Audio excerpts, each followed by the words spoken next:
Good evening, my name is Adamar Wood. They call me the Zotmeister. SkippySPK is with me once again. Howdy. It's time to load up Camden and return to the Dark Souls 2 co-op masterclass. 3 of the great old ones have been taken down. Look at these big fireball souls. Soul of the Lost Sinner, Old Iron King Soul, Soul of the Rotten. We've got one more to go, and the goal is to try to get that tonight. I make no actual promises to this end, but we will try. It's a bit of a haul. So you might wonder where it is that we go from here to get there. And it actually links right off of Majula. You might remember where I rescued Rosabeth. I did not go anywhere past where she was standing. That's where we need to go. And I'm just going to come right out and say this. I hate this part. I hate this whole section, this whole concept, really.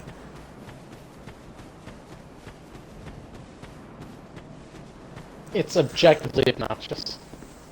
Yeah. Sounds great to me.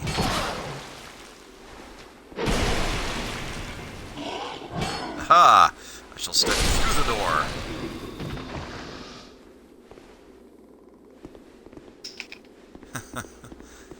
Hey, Rain, good to see you. Oh, man.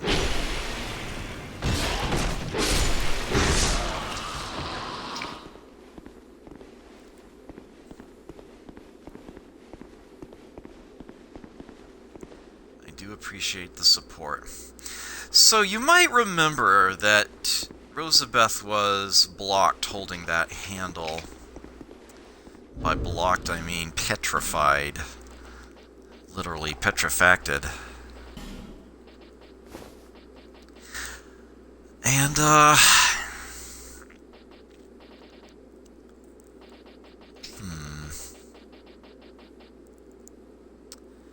I'm actually going to put on a petrification resistance item here. I'm putting on the Ash Knuckle Ring. Because the thing that did that to her is still here.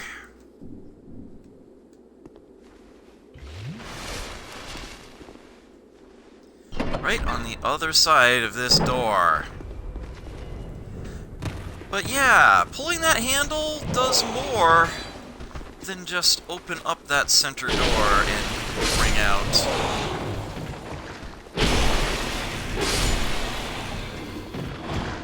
basilisk what did her in.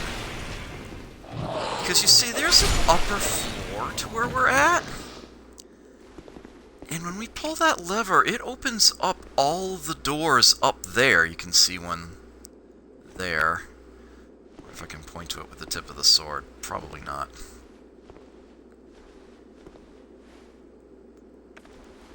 Yeah, up there. And 3 others like it. Which is why I immediately retreated into this room. See also that that door shut itself, sealing me in here. Yeah, that guy isn't too bad, honestly. Just as long as you're not facing him at the same time as you're facing everybody else. So yeah, you saw my strat. I back into the room here. I bottlenecked them all, and I had no problem dispatching them. That actually went a lot better for me than it usually does, in all honesty. Glad for that. As for that door... I have an alternative strat for that room. If you explode the barrels, there's some gunpowder. If you explode them, you will attract the enemies, but you won't get locked in. Oh, you can do that in advance? Yep. Interesting. Okay, I actually did not know that. So you might wonder if that door ever opens again.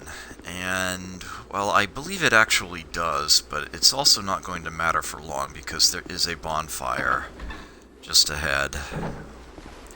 But first, got a chest here. Another Estus Flask shard. Gonna want to use that in short order. Like I said, bonfire. Let's go turn in that shard.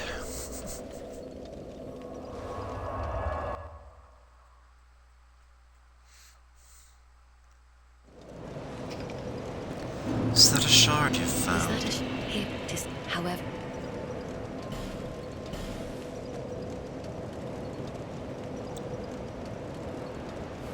Alright. There's another swig. Looks like we are up to 9, yes. 9 plus 3.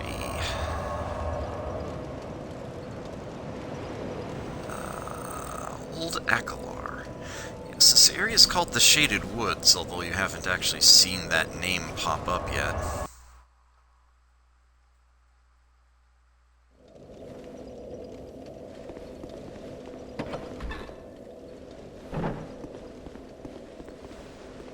Oh, right.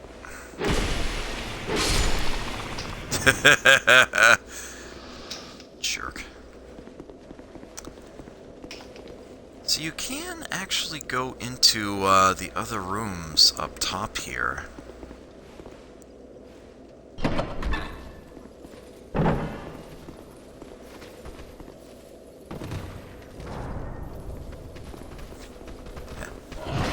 Oh, it does it in here too. Oops, I forgot about that.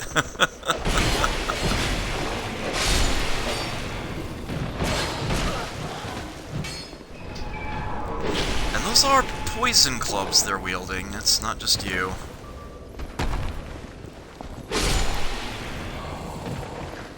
Oh, we got a dwarf here too.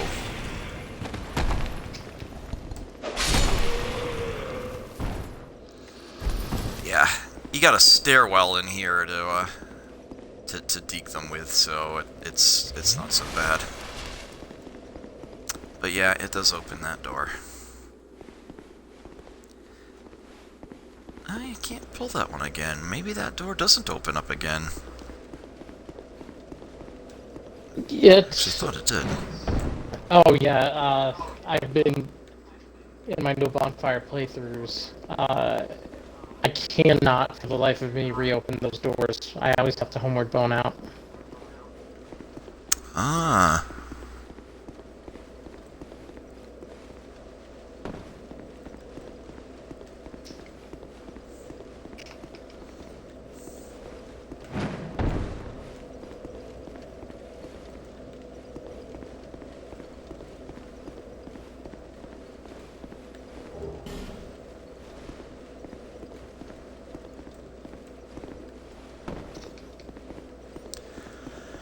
Alright. Bit of a foggy area along here.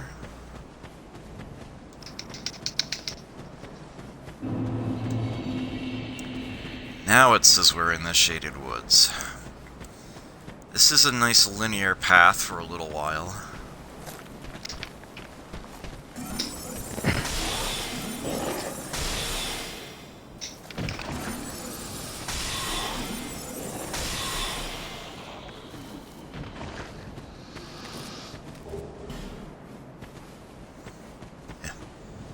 Mere fading soul.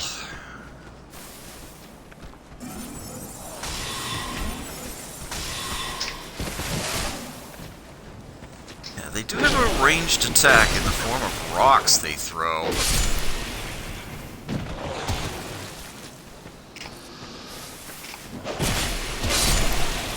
Meanwhile, I have a sword so long that it may as well be a ranged attack.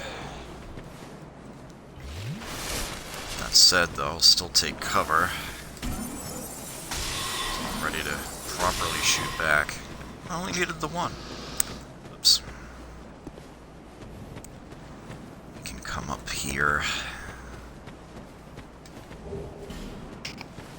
Grab that lockstone.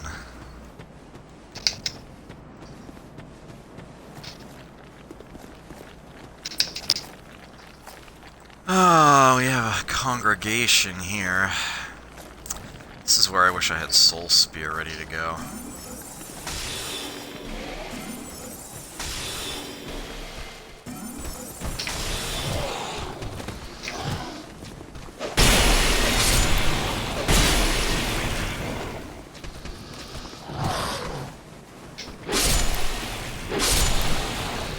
Haha!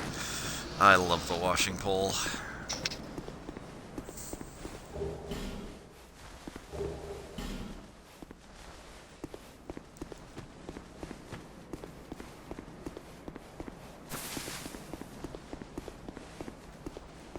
And hey, yet another bonfire. How incredibly generous. Now, if you're in vanilla Dark Souls, there's actually going to be somebody sitting right here. A familiar face, but they moved him in Scholar. And I'm trying to remember exactly where to. But I'm gonna peek this way first.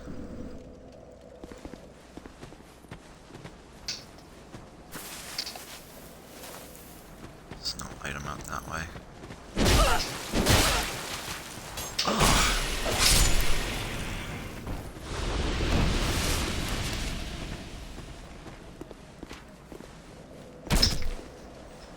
Ooh, ow.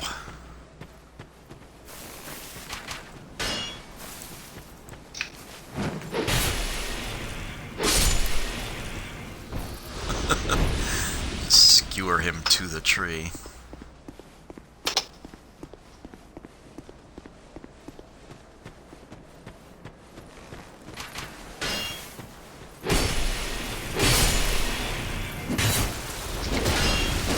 Oh, I forgot there was another one behind me. Oh, this is bad. I bet I can make it work, though. Oh, the problem was the... I think he tried to parry me, but thankfully my sword hit the wall first. Two wrongs and a right.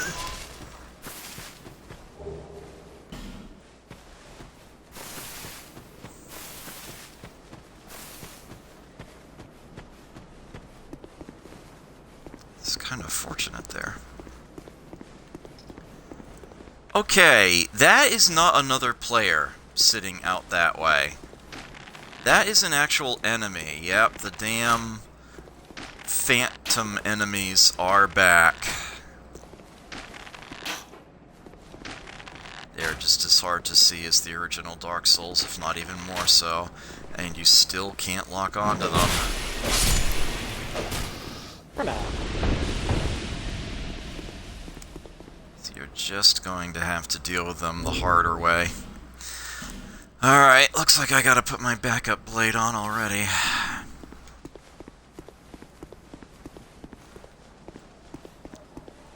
So that's a nice item there and all, but beware that this guy's gonna come down this path. Try to ambush you if you go straight for it. Typical bait. Golden Falcon Shield's another neat-looking one.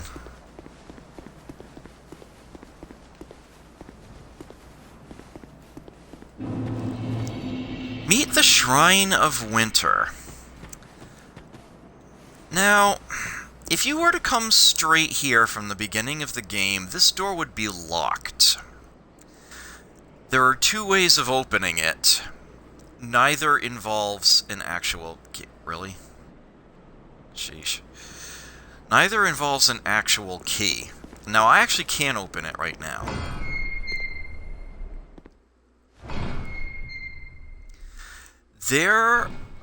The back door opens automatically when you step through. And if you've got DLC 3, in vanilla, or if you're playing Scholar. Well, this right here is the entrance to the third DLC area. And again, 3 of these messages are the same. This is the one that's different. Eleum Lois, land of the Ivory King, lies cold as death, nary a hint of warmth remaining. And we will not be able to progress very far in here, as we lack the key. Not to mention just a general sense of vision. I mean, look at this. This is just a big ol' haze. Yeah, if you just blindly step straight ahead from where you start, you're dead.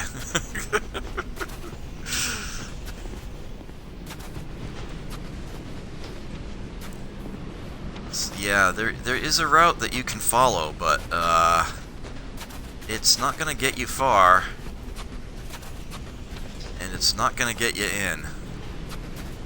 Closed. Of course, if you're playing Vanilla Dark Souls 2 and you have the DLC at all, well, then you have the key automatically, so you can head on in there, but we are going to have to put that off for later.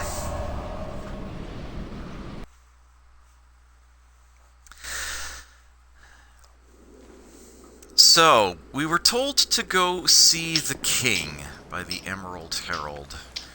And sure enough, there on the other side of the Shrine of Winter is Dranglake Castle. And yes, we are going in there, and we will be doing that. But not yet. So here are the requirements for opening the Shrine of Winter. The way that you are, quote, supposed, unquote, to do it is to defeat the 4 Great Old Ones. And then you are essentially directed by the Emerald Herald to come this way.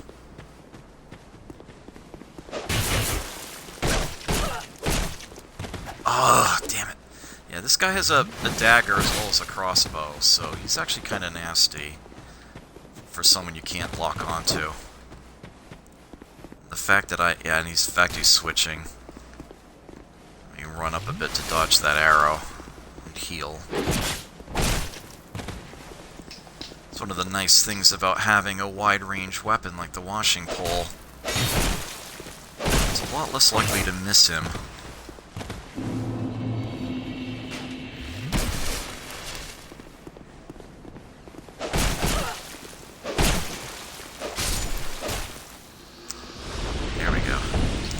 Yeah, he is a lot faster than you, generally speaking. Not an easy fight.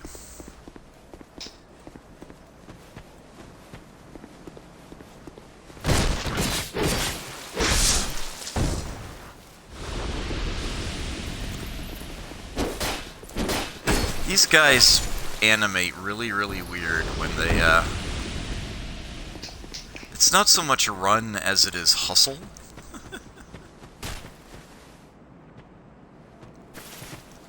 The way their legs just kind of spiral around. It's funny.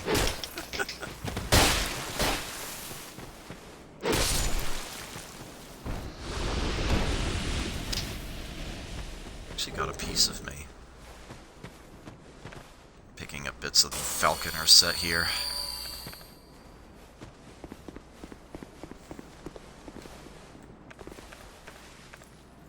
I'll just shoot him. I hate almost killing enemies in one shot.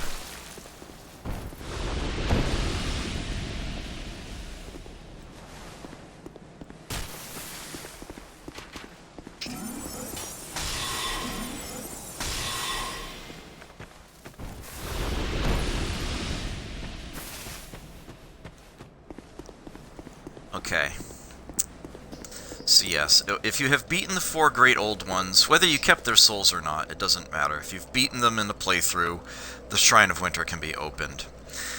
The other is the fail-safe method of opening it, and it's the reason why I was able to open it just now.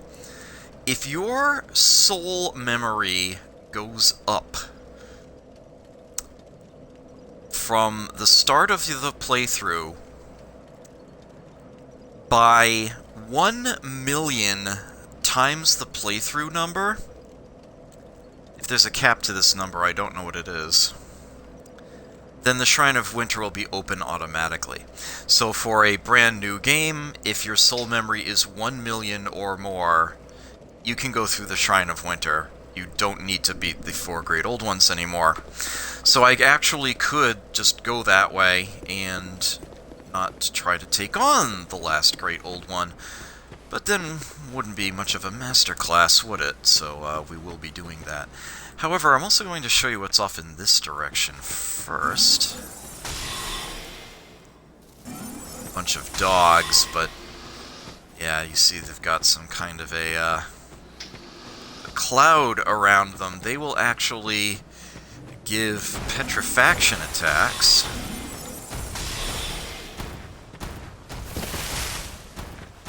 Do be cognizant of that. Into an attack, damn. Oh, he had committed to an attack. All right. That was a bad idea. Are you? Come on! Oh, come on. That looked glitchy as all hell. You gotta be kidding me, game. Come on. That was bullshit. My character physically jumped into his hands. That looked like online lag. Come on.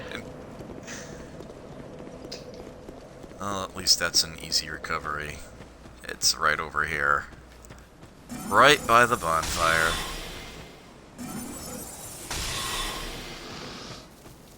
Time to avenge myself. Alright, look you! I ain't screwing around. There we go, that's what I want to see happen.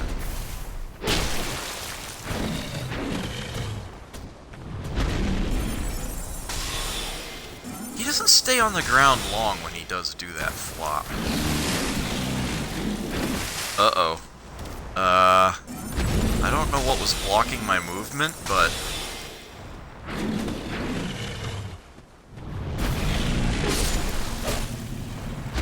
not sticking around to find out.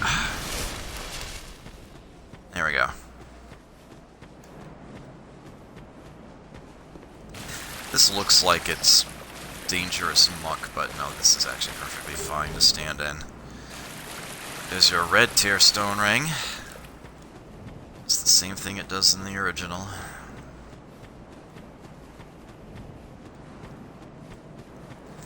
So we're actually going to be obstructed up ahead.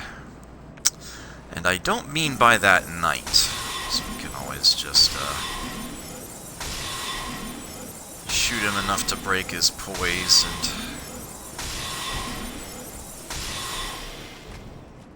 get the real damage in.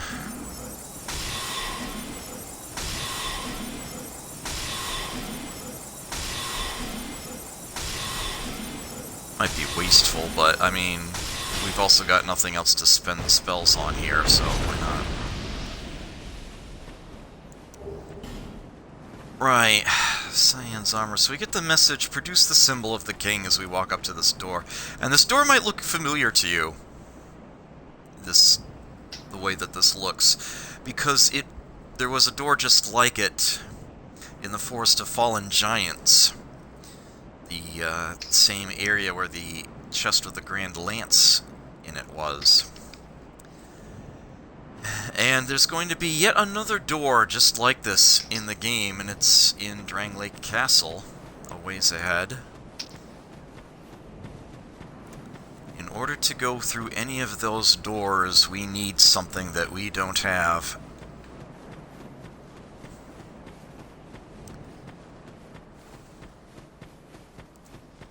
So that's what lies that way, just so that you know what's in every direction off of this branch here. But now we're going to go the way that we have to go. Into the fricking fog. I got all critical And pass. now, this no doubt reminds you of something from the original Dark Souls, and yeah, it's just as bad. You just know you're gonna hate it. Sure enough, those phantom enemies are a problem. It is so easy to get lost out in there among the trees. There is loot to be found, and some very, very good loot. And if you're playing vanilla Dark Souls 2, well, you might as well go for it, and good luck. But I won't be showing you how to deal with it in this playthrough until later on. Because, as it turns out, in Scholar, there is actually a far, far easier way of dealing with all of those Phantom-type enemies that are scattered about there. We will get to that once that becomes available. In the meantime, I am going to show you how to safely skip by this whole area without getting yourself into any trouble. And it is the old tried and true strat of hugging the left wall. And in fact, if you do that, you even get into this sort of safe-ish area out here with a very unique NPC to talk to. A guy who's getting ahead in the world. That's a terrible, terrible pun. He's just the head, you see. Yeah. That's him. Right there. It's not focusing very well. But yeah. That's the guy. Leave me be. I like it quiet. Leave me be. Of course, every NPC in Dark Souls seems to say that, and you talk to him anyway. What business have you here, traveller? You may call me Vengal, if I deserve a name in this sorry state. 'Tis rare to flap these gums. This is pleasant. Long ago, I was hired to defend the kingdom. I remember a long, brutal fight, and then somebody killed me. Or so I thought. I came to and found myself like this. I don't know what explains it, but it's not so bad, really. Now I watch the days go by and gaze at the night sky, thinking of the finer things, far removed from war. I'd grown weary of battle, but did not realize it until now. I know not what brings you on this journey, nor will I deign to ask. You may bear a great burden, don't we all? I prefer to stay my distance. But I want to warn you of something. My body. I see visions. My body, headless, raging without me. My body wielding my sword, a sword forged only to kill. My body will show no mercy. If you see the wretched thing, stay far away. I learn new things every day. Things never learned in battle. And, thanks to you, I've recalled the joy of conversation. If I can help you, if you require something, do speak up. I wouldn't hold my breath on that. Yes, meet Head of Vengirl. Unsurprisingly, you get the decapitate gesture from him. And he actually sells things. Big things. Claymore and great sword. Destructive great arrows. Catch somebody unawares online, you might actually break their equipment before you see them. Lightning urns and gold pine resins. Yeah, lightning urn. I don't think I had any of those yet this playthrough. Oh, I actually do have some. Inflicts lightning damage. And the magic barrier miracle he's got a copy of. I cannot lie. Sometimes I wonder what's become of the kingdom. I was a hired hand, yes, but we soldiers stared death in the eye together. And for His Highness, I am afraid. But perhaps it's for the best. We knew not what we fought for. I was born in Pharros, a land in the distant east. When I was born, we were already mired in prolonged conflict with our neighbors. Eventually, our kingdom fell, and our people scattered. I've been a sellsword ever since. All I ever knew was war, and I can imagine no other way to live. What a fool I was. I am grateful for these peaceful days. But such contentment lies only in the here and now. Why must life be so confounding? Thank you for lending an ear to my ramblings. Here, take these. I've no use for them. There's his helmet. Go along. Which is actually really Your nifty. journey.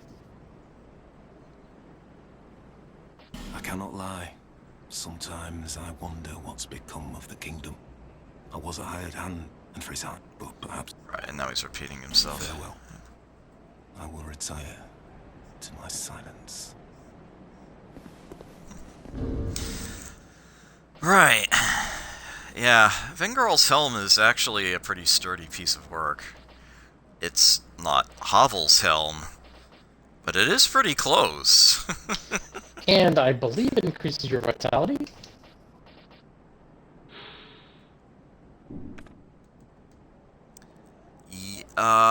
Your vigor, yeah. Increases your vigor. Yes. Yeah, 2 points of vigor while you have that on.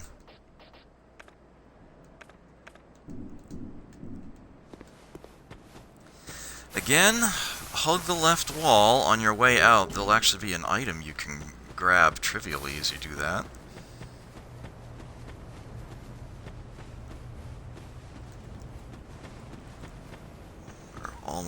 We'll have to skirt around that one tree, but then we're home free. This tree right here, you'll see, has a really nasty face on it, and if you were to poke the tree, it'll make a noise. That noise will actually draw the attention of the enemies in the level. There are several other trees like this scattered about, so you could try to devise a strategy involving hitting the trees and then running away to distract them as you run around in there. But that is an inferior strategy to what we will be employing later, so I'm just going to briefly mention that as a thing and then move on. Okay, so we are now in an enclosed area. Got a bonfire here.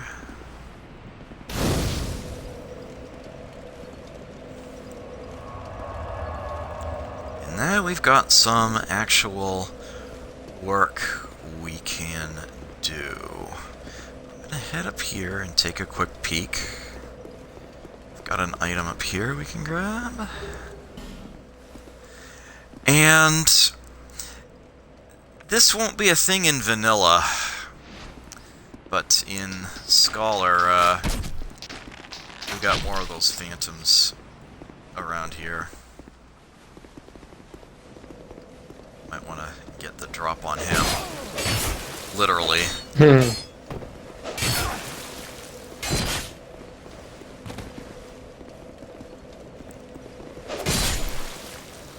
And there we go. Proper technique. So we're gonna see a bunch more statues in this area, and I do mean a bunch. How many fragrant branches of yore am I packing? 3? Okay, good. In Vanilla Dark Souls 2, you might see that guy and be like, oh, let me depetrify him. And you'll promptly regret that. You will get literally nothing for it, except a very strong enemy who wants to fight you. So save your branch. But in Scholar, I'm afraid we actually do need to wake that guy up, and in fact kill him, because he's carrying something we are going to want. As a matter of fact, I'm trying to remember where the equivalent item is in...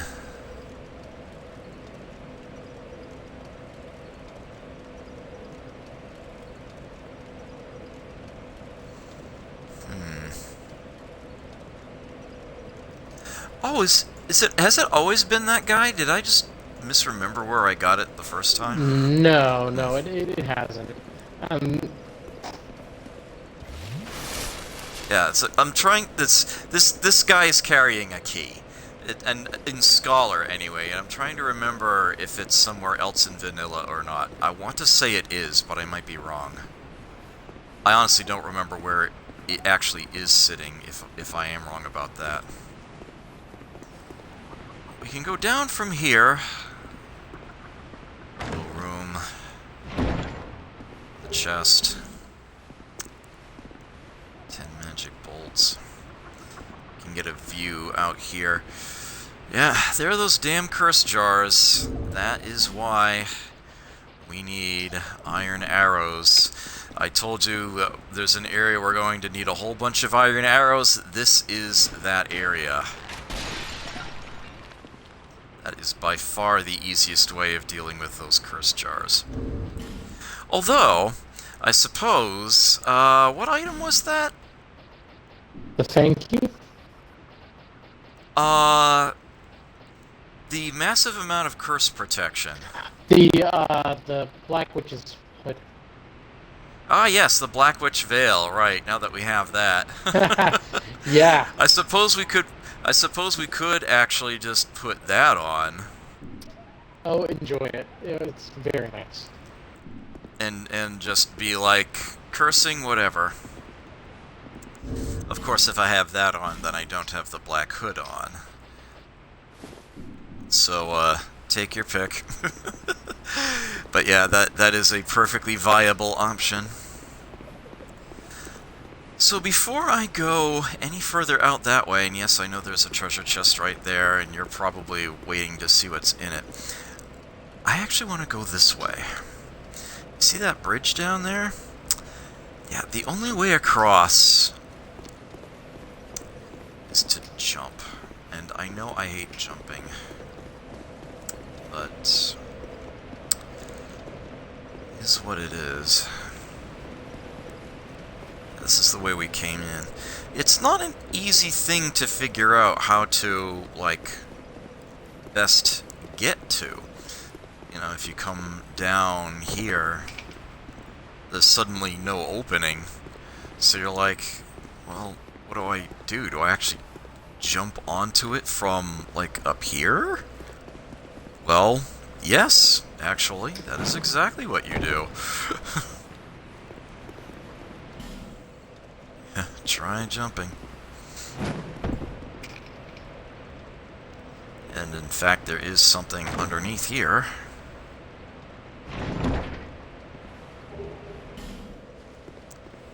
Black Knight Halberd for you. And then you can jump out of here and onto that ledge down below in order to get back to the rest of the level, but we've got other things to do in this portion.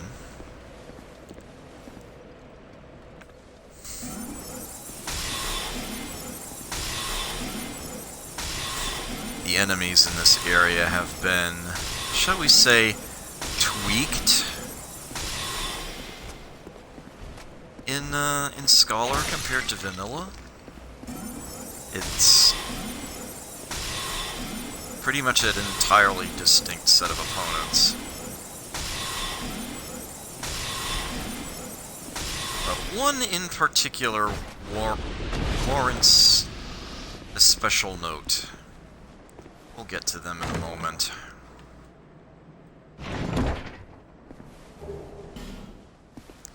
There's a sublime bone dust, so well worth coming over here.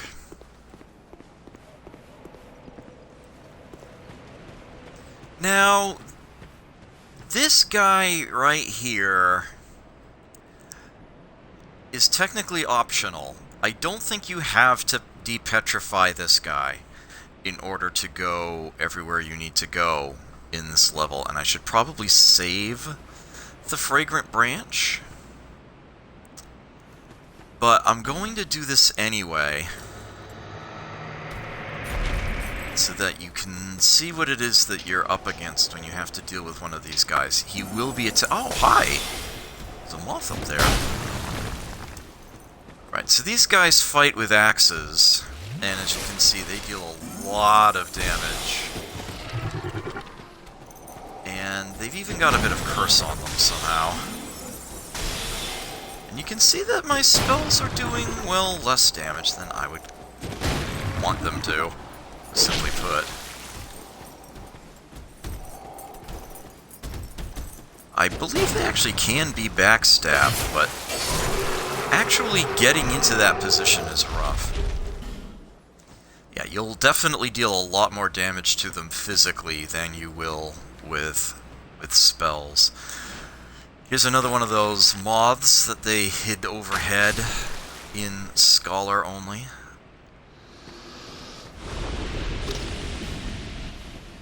Drops a Twilight Herb, as they all do. Ah! Meet the body of Vengarl. There he is, in all his badass glory. It's that really thick blade that he's carrying, and he's actually carrying two swords. You can really only see one and a scabbard at the moment, but he does actually have two. And he's a very tough customer, let's put it that way. Although you totally can backstab him if you come this way. That is, after all, why I came this way.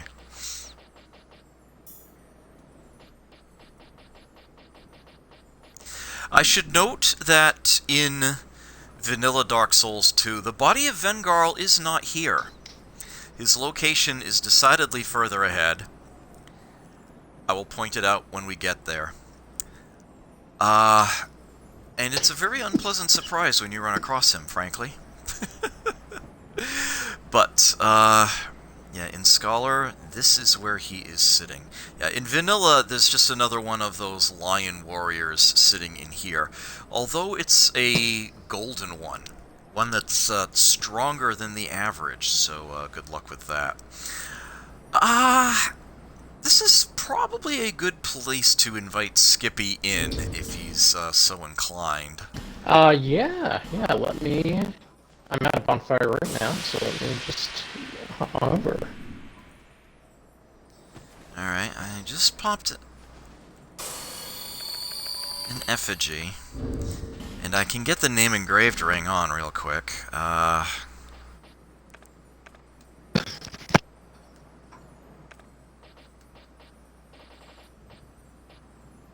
It's here somewhere.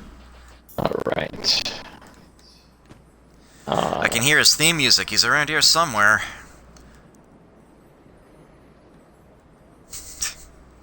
Where are you standing now? I am standing right behind the body of Vengarl.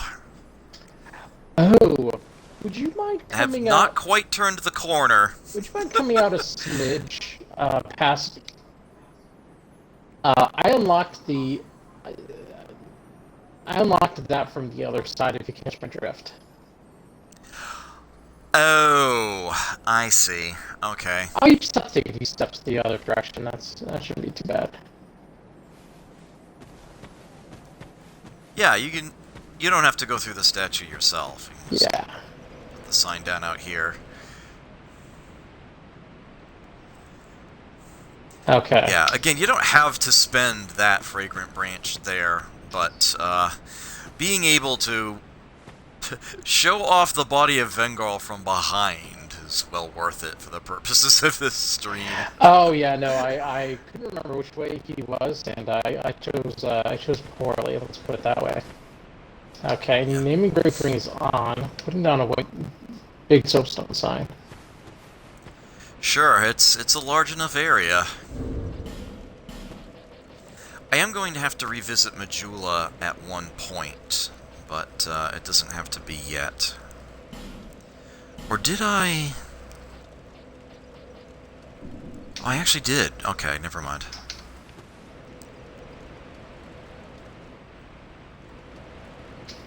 Although, actually, come to think of it, there is another reason I'm going to want to revisit Majula. There's your sign. Alright.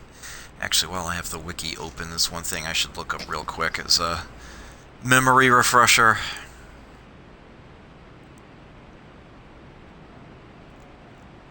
Huh. Right. Okay. Okay. Looks like something failed. Oh, that's not good.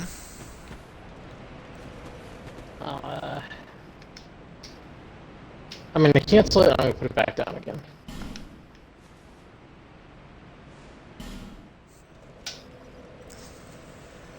Yeah, have it failed.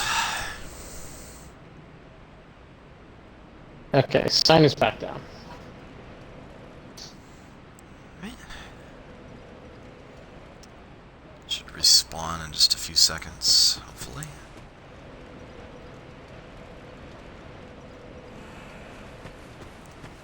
There it is.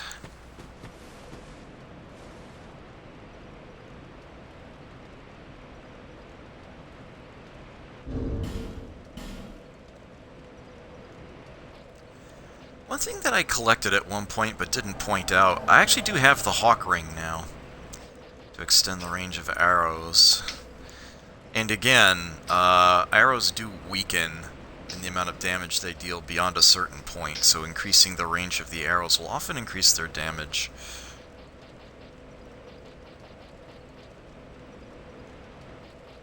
I should have said something about that when I first picked it up, but it eluded me. I also forgot there was something I wanted to show off real quick in the Lost Bastille that I just learned about earlier tonight, actually. But, this guy's pretty badass. Let's get the Ring of Steel protection on.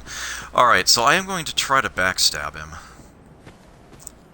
But, obviously, once he wakes up or I got the backstab, by all means, come on in and let's do something about him. Nice! Stun locked.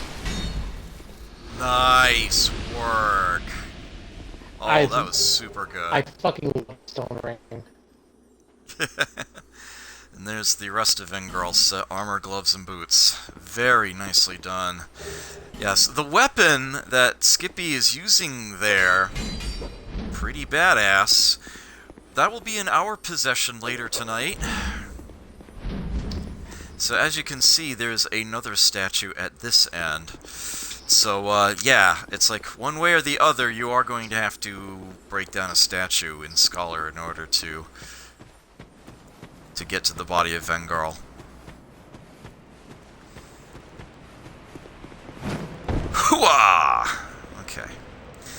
So, we are going to have to drop down here. It's the only way back. But it's not like it's a difficult jump or anything. And now we are on a ledge off to the side of where we were. And the way back is up here and across this branch.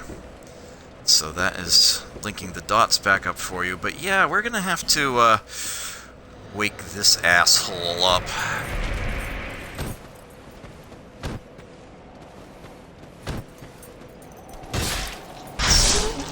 Oh, nicely done. Wow, you one-shotted him.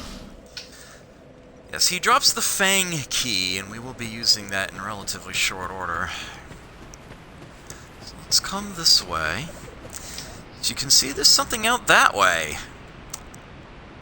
But we won't be able to go in just yet. There's Dark Diver Grandal again. This is where most people see him for the first time. Through that window. Because Sanity knows they don't find him in the Black Gulch until much, much later.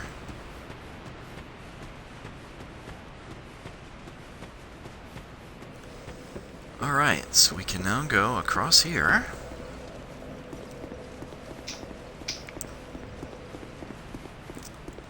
And into the level proper. Now there are some curse jars around here. They're on this upper ledge.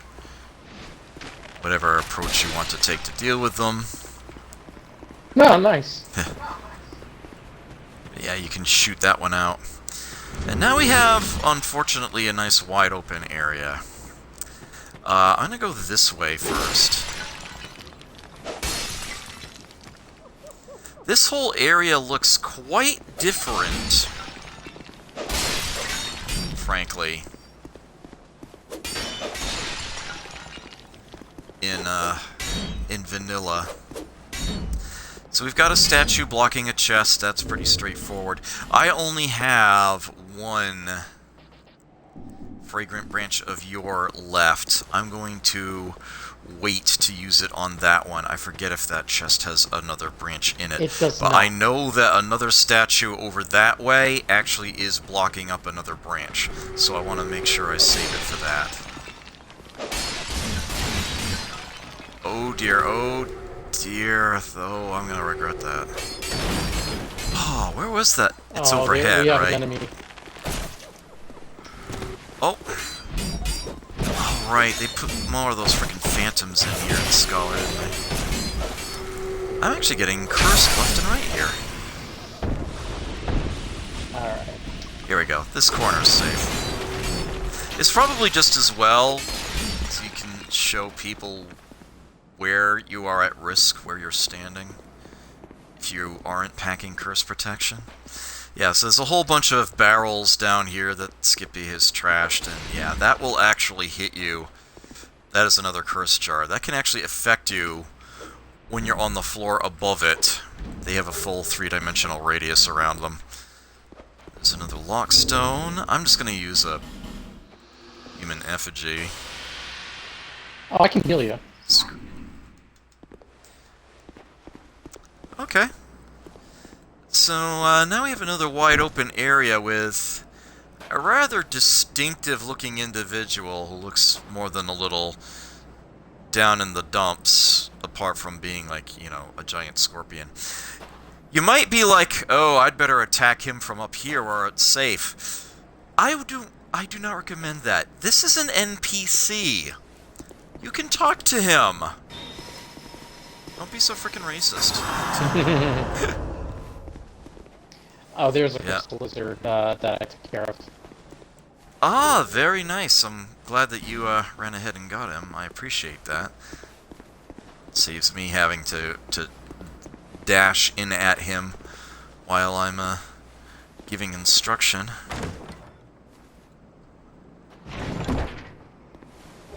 So we have a chest here. A dark scythe. That is simply a scythe weapon. It just happens to have the dark element pre-built into it. It's otherwise no different. Scythe plus 7.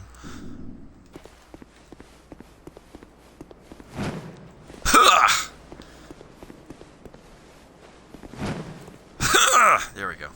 You actually can jump up that one. I know you're probably used to, or over that one. You're probably used to little ledges like that being oddly inaccessible in this game, but that one totally lets you hop over. And so we can come down to meet Man Scorpion Tark, such is his name, and although we can talk to him, he's not going to have much to say at first. So, this is much like Quelag's sister in the original Dark Souls. in that you can only communicate with them if you have a certain ring equipped. In this case, it's the Ring of Whispers. Now he'll have some things to say. Human, are we? This is no place for you. Be gone. Are you not afraid of me? Humans rarely come here. Those who do turn back when they see me, or make an attempt on my life. But you are different. We once had a master. He created us long, long ago. But he was born with a fatal flaw. He resented those who had what he lacked and became fully mired in hatred. Eventually, he drove himself mad. It was at the peak of this madness that he conjured up we strange creatures. Our master was a tragically lonely soul. Eventually, his solitude eroded his very reason. And he never understood what it was that he truly lacked.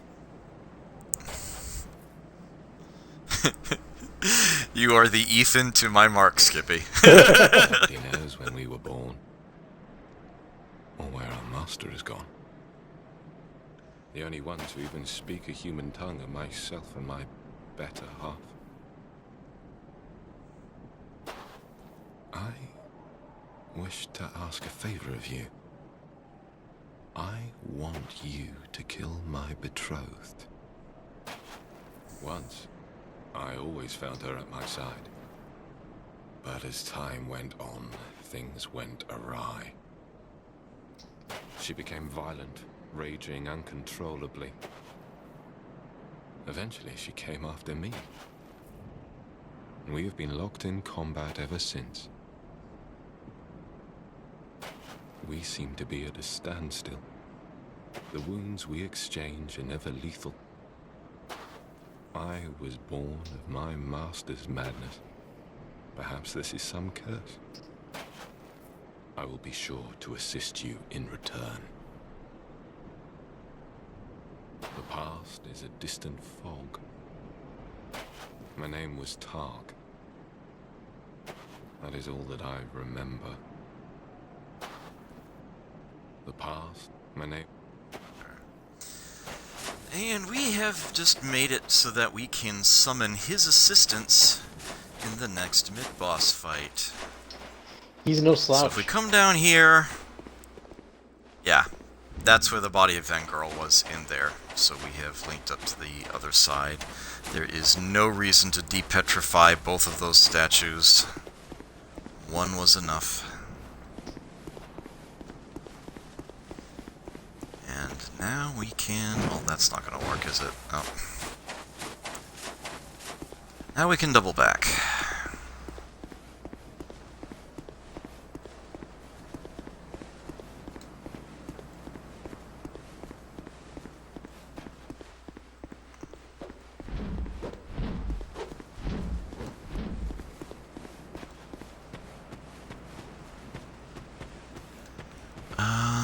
Yeah, there is an item down here.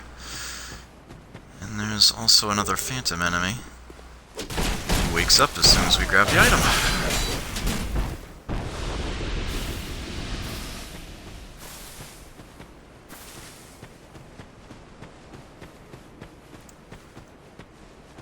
Okay, so you might remember there was a chest up top there. We'll get to that presently. Though there is a small jump involved. And of course, Scholar hates people.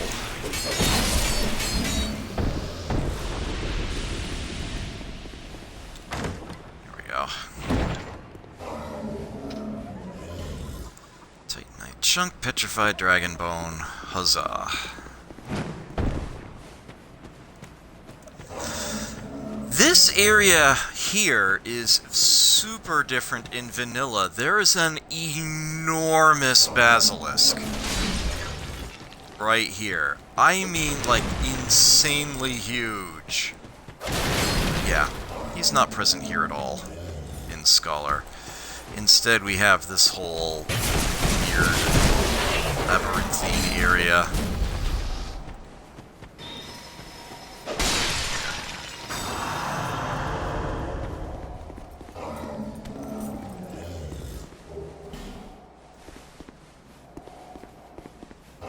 Lots of lockstones around here that they give you. There's one of the golden lion warriors. Be especially careful around them.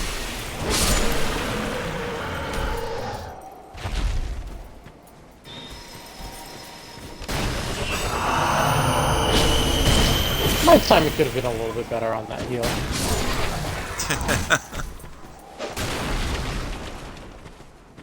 I'm still on 60 I forget lifetimes. if there's a reason to depetrify that one. I don't think there is. He is sitting on an item, but I don't remember what. I can't remember if I opened that up. Oh, he is standing over an item corpse. Oh, you That's know what right. it is? I know what it is. You might want it. It's kind of cool. Oh. Obviously, wait until you. Well, I mean, react. I'm going to get all of these things. It's just that branches are a very limited resource. I'm trying to be careful where I spend them on my first run through here. Well, you're gonna have two more.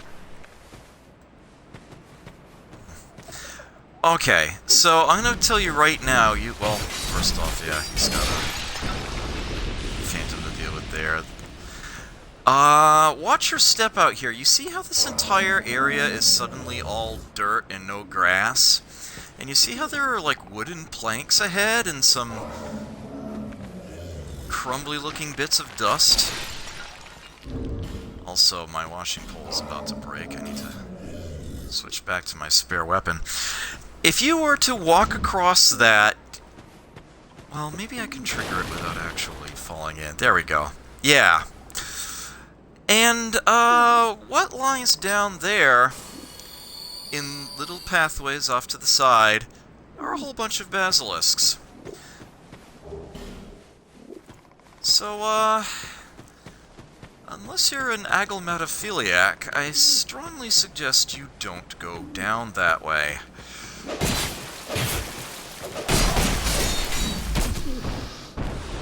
Thing?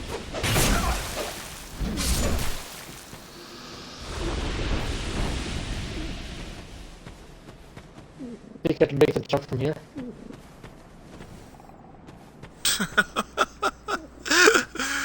Well, there's no need to try. Need is the correct word. That wasn't a curse jar, but I broke it anyway. That one is, yeah. Okay, and then this way.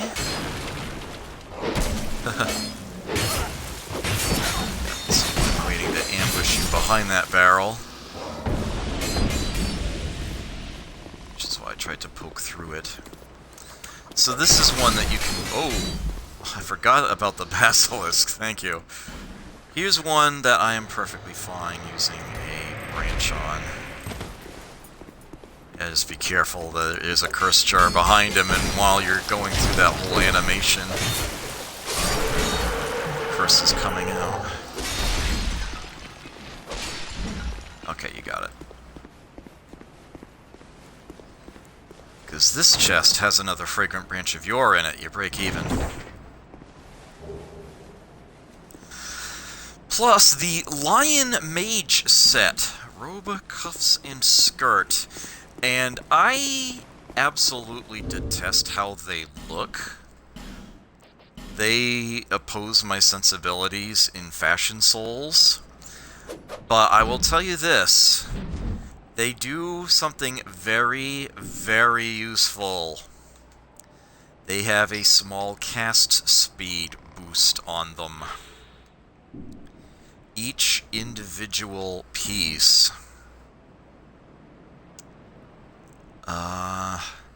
Lion Mage Cuffs. You can see that each one of them is giving me like a 6% casting speed increase. It's the Lion Mage Skirt, and it does the same thing.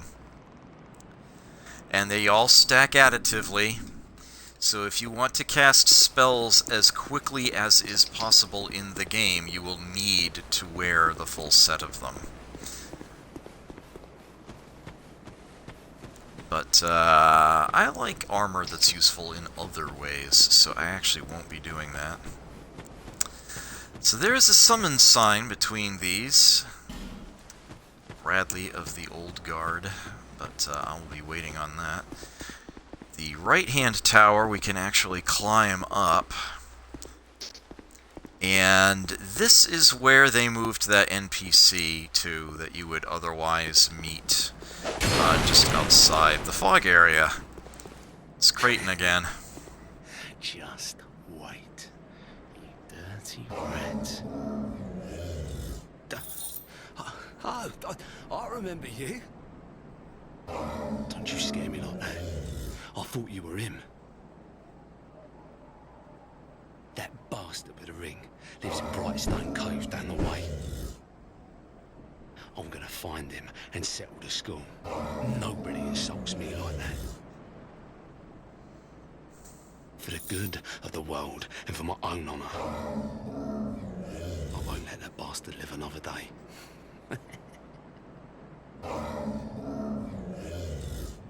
Good to see you, Box Ghost. I won't. So we've met Pate twice, we've met Creighton twice. And they will be coming to blows. And in fact, they'll be doing it in front of us, and we will have a choice, if we so wish to get involved, of who will win that fight. You may wonder, though, is it possible to get a second opinion as to who might be the good guy and who might be the bad guy? And the answer is actually yes. And I will be getting that opinion before we go much further. But first, I want to point out one thing. This mound of dirt right here. Yeah, once again, I was able to set it off without triggering it. So there's another hole to drop down, but that takes you to the elevated ledge where Dark Diver Grandal is. That is the way that you should enter that area. However, I am not going to be doing that at this very moment. Instead, let's go ahead and fight the boss while we are all here. I can summon in Bradley of the Old Guard.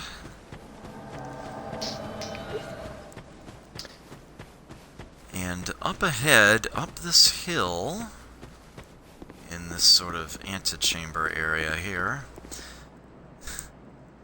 Man Scorpion Tark. I mean, look at that summon. He's huge. Oh, let me top you off.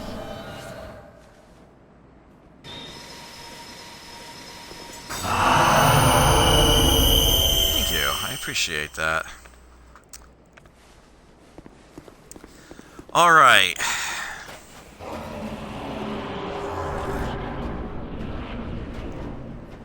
They're buried in the ground. Throwing spells out already. Yeah. There she is. Scorpion Isnashka. Sorcery, not exactly your best friend here, as after all, she's pretty adept in that herself. I probably should have put on pyromancies before this fight. But I didn't think to, and that's on me. I did pop a charcoal pine wagon. That is a damn fine idea. Oh wait, don't kill her just yet, don't kill her just yet. We need to lure her over here. I almost forgot about this. Oh, Actually, the summons might do it. Let me see if I can get her attention with an arrow. Not that it's a terribly valuable item, but you see the item up on this tree branch here? There's only one way of getting that item, and that is to get the boss herself to break this tree.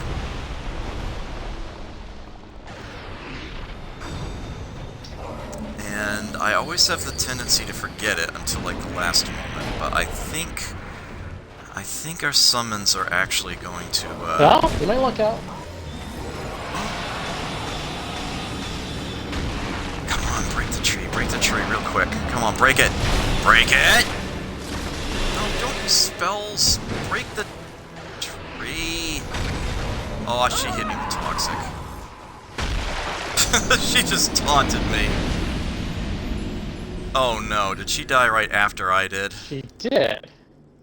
Oh, that might be the worst case scenario.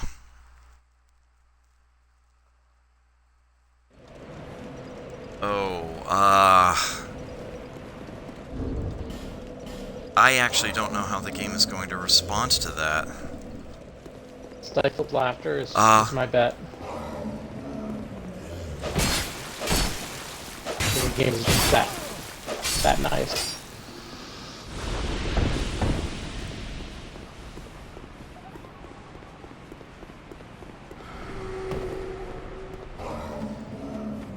Alright, well let me quickly run back to her fog gate, or where her fog gate would be. Oh, that guy did get up, damn it.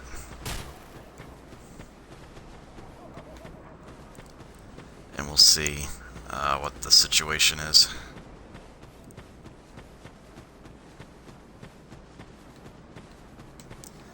Fog gate still intact. Oh, okay. Alright, let me head Yeah. on over.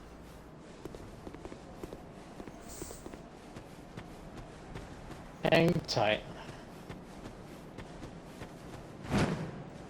Let's see here.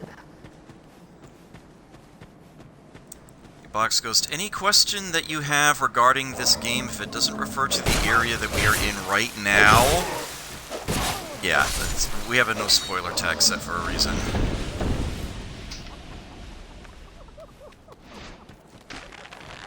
I'll be happy to answer questions, but it should be, in theory, something that I would answer anyway. Or would already have done so.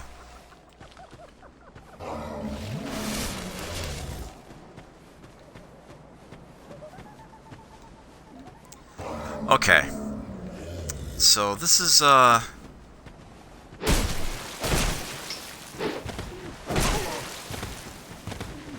about Pate's equipment? That's a perfectly fair question. I mean, we've already got Pate's equipment. Oh my word, they're gonna gank me. They are so gonna gank me. And I have a bloodstain inside the boss's room, and this is just all kinds of bad.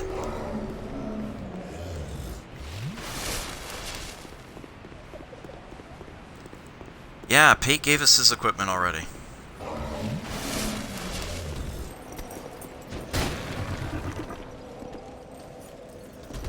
Alright, so, give me a moment to get good here.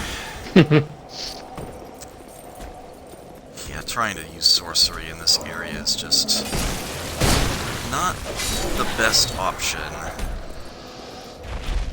Even the lion warriors are pretty resistant to it, it seems. Alright, so this is as good a time as any to make this quick little detour.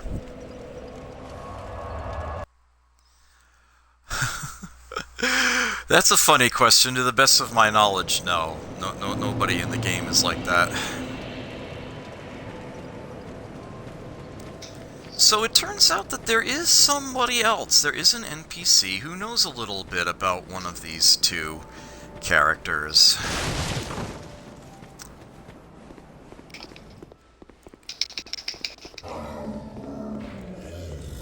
You may have forgotten he even exists. But here's Kill the Cartographer. Ah, yes. There is something I wanted to tell you. I was born in the land of Mirror. Mirror is also the home of an infamous killer, a knight in name alone. He was locked in the dungeon for multiple murders, but shortly before his execution, he managed to escape. And the other day, I saw a fellow with a striking likeness, and then... Wait. Well, I think he looked rather similar. No, it's true. I saw just such a man, I swear. I believe his name was... Cray something. I believe. They shared some resemblance, I think. I don't know how much you may or may not trust Pate or Creighton, but I trust Kale. I trust Kale the cartographer. Yes, Creighton did say he was from Mira, and that seems accurate enough to me. Fun fact, I don't think you'll be doing this run, so I don't think it's spoilery. But Kale has some good equipment. Let's put it that way.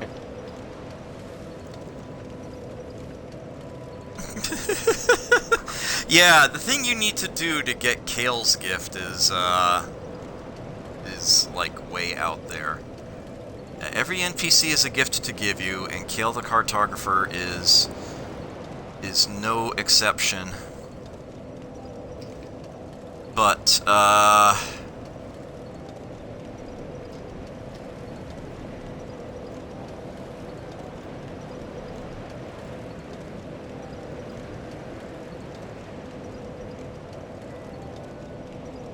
it will happen. It will happen. We'll get there.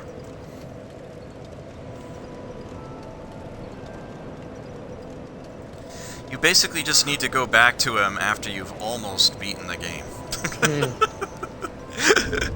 Most of the main story is requirements. That's all there is to that. It's no biggie. We're packing a sublime bone dust, so... Boom. Our flask is now at +4.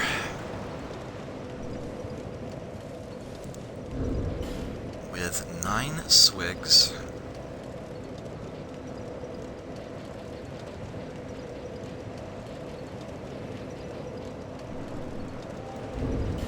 Alright, I may as well just pop another effigy here.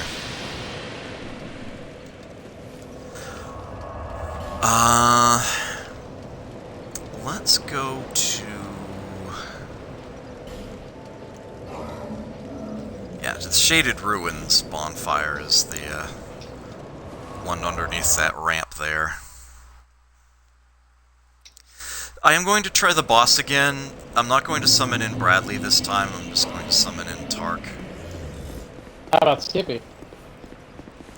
Oh yeah, you can come in too. Skippy needs But to. let's try to get Nashka to break the tree branch from the very onset.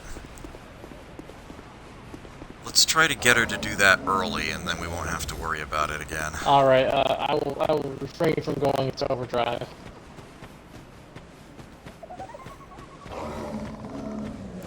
But yeah, literally the moment that she shatters that branch, you can go ape.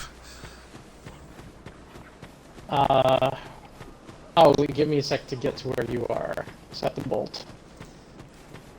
Yeah, I'll be right outside the boss's arena. Summon in Tark. Let me get my name engraved ring on here. Alright. Still had the Ring of Whispers on. I didn't need that on during the fight. That probably would have helped. Yeah, the Spell Quartz ring is probably a good idea. I've got the +3. Which I normally wouldn't have at this point. Oh, wait, Adam, you freaking idiot. I'm sorry. I forgot to switch to pyromancies. Oh, I'd better do that. Sorry, Tark.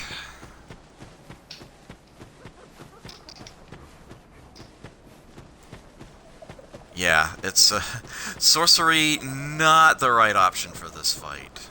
Not the right option for this fight at all.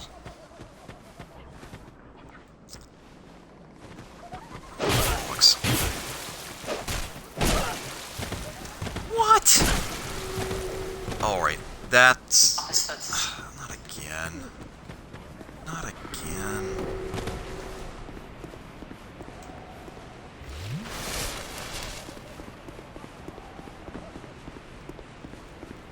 Alright, and now I'm gonna have to deal with you in order to use the bonfire. yeah, that dude is the gift that keeps on giving.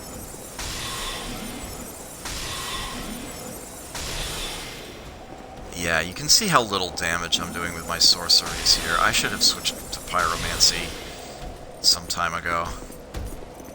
I got a little complacent, which is perhaps the greatest Dark Souls sin of all.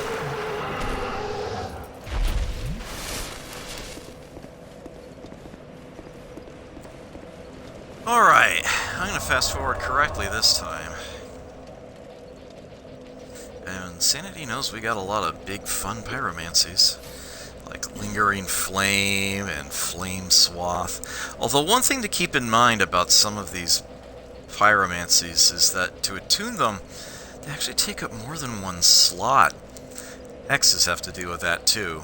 Dark Fog or Promised Walk of Peace take up 2 attunement slots.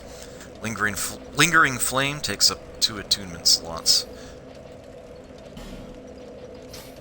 So let's have some generic fireballs here, and then a couple of big fun ones. Let us swap this over for this at the moment. Okay.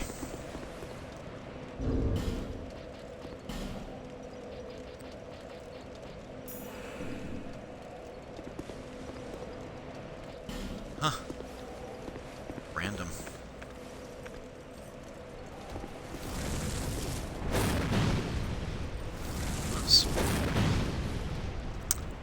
She's still aiming them up.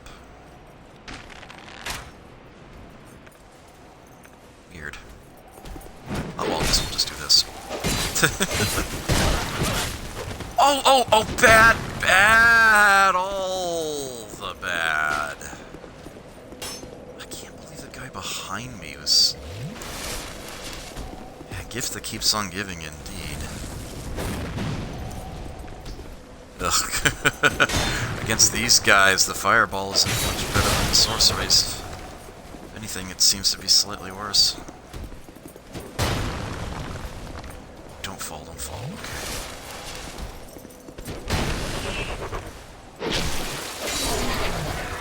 So you might not actually want to wake this guy up right away.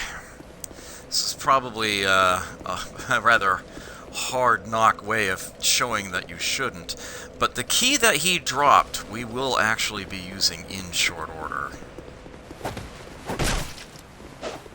You might want to save it for the last moment. Bloody hell, okay. There we go. Now then, without further interruption or suckage, if I can help it, going to the boss.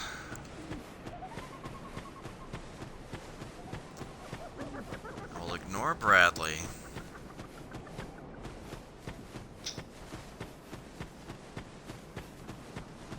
I'm going to be making a beeline for the tree for no other reason than that my bloodstain is back there, but that's also where we kind of need to try to lure her.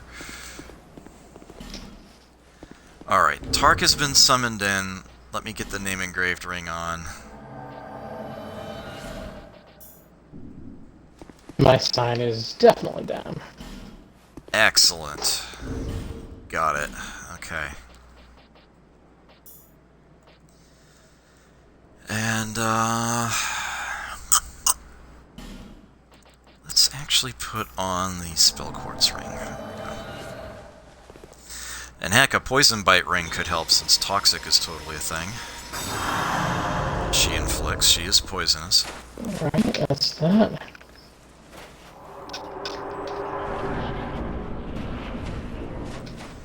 Alright, watch out for her initial volley there. Alright, got the retrieval. Coming for me. That's what I want to see. But I need her to use her... like... yeah, I need her to take like a tail swipe of this thing, not try to use her lance.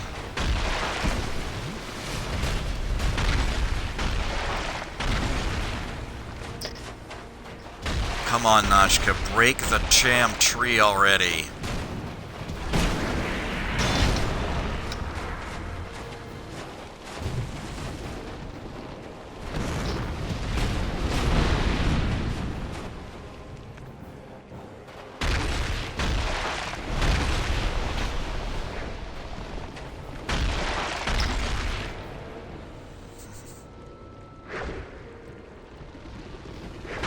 Circling around, she's circling around.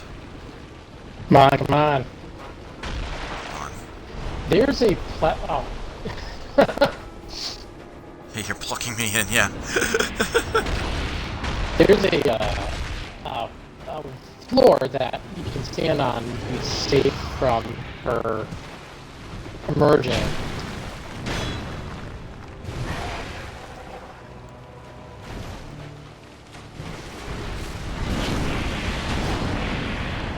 If I can get behind her, she might tail swipe at me.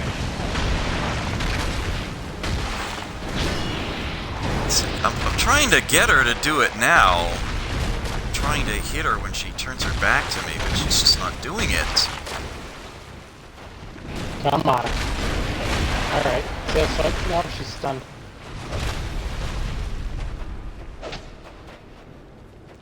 Come on.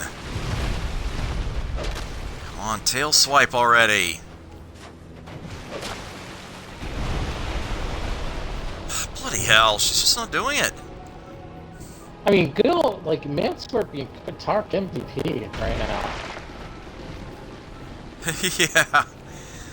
They definitely... There oh, it there goes. we go! Alright, she broke it. She popped up right under to it. Alright, let me make sure I get healed. Remember, repeat of last time. My word, she's focusing on me. Okay. My lingering flame takes a long time to come up. Die already. There we go. Oh, that was obnoxious. What did we do all that for?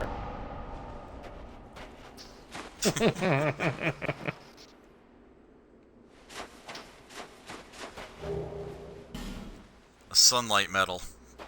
Well, that, to be sure, definitely, but,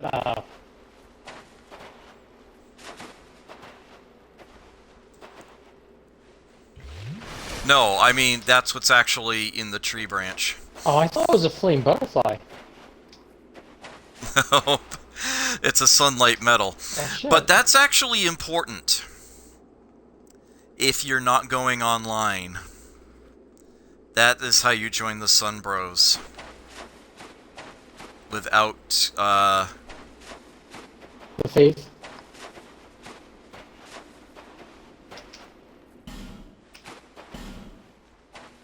I did it, but pointless. Yeah. Boss required a head, but pointless. Yeah, that's the, I think that's what it dropped. There might have just been an overlapping of messages. You know what? Let me double check. I could have sworn it was a flame butterfly. I have an easy way of checking.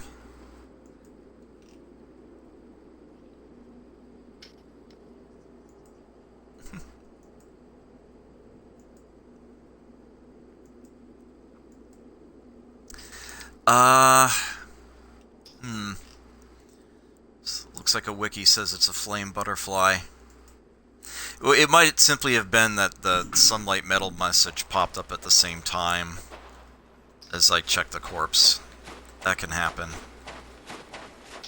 So yeah, don't worry about it, really. It's not that important, but this being a master class, I did have to show that off. So that happened.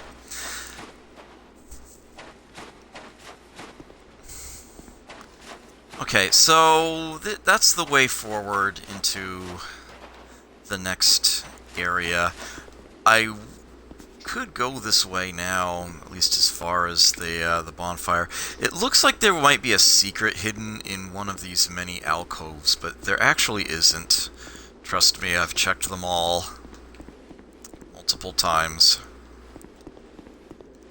There's not even a sideline or anything. So we're not done in that area, but I do want to get to the next bonfire. So here's Doors of Pharros. Yes, that Pharros, Mr. Lockstone.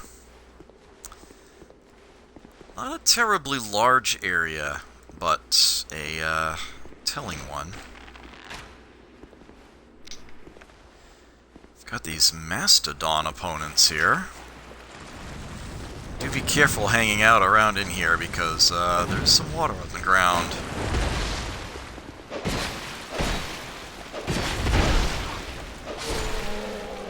And as you might imagine for a Mastodon, they're pretty physically tanky, so your spells are decidedly more useful again.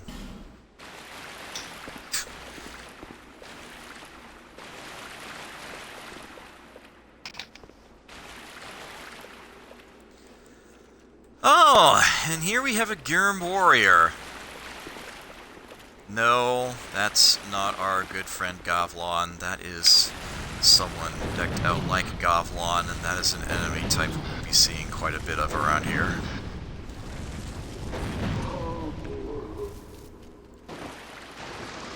If you want to look like Gavlon, you can farm their equipment set off of them. Some prism stones there. And through here we have what amounts to the next bonfire. Note that we once again have a gateway that appears to be a giant rat skull. Here is the second of the two rat covenant areas. Hopefully we don't get invaded as we step in there, but I don't want to go in there or even rest at that bonfire just yet. I want to go back the way we came and do a couple other things in the shaded woods.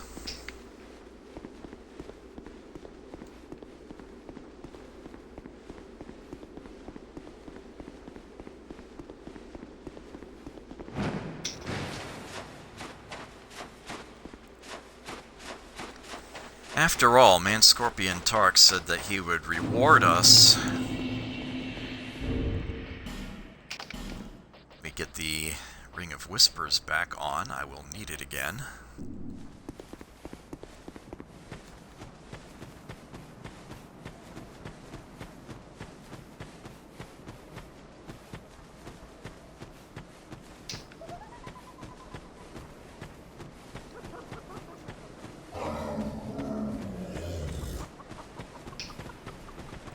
Me just passing through.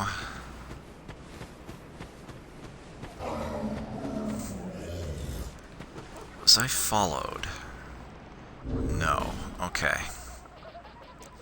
I'll put the Black Witch's veil on.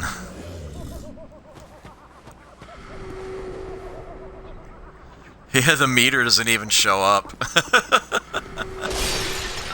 Just straight up immune to cursing with this thing on. So here's what it looks like before this area is completely destroyed.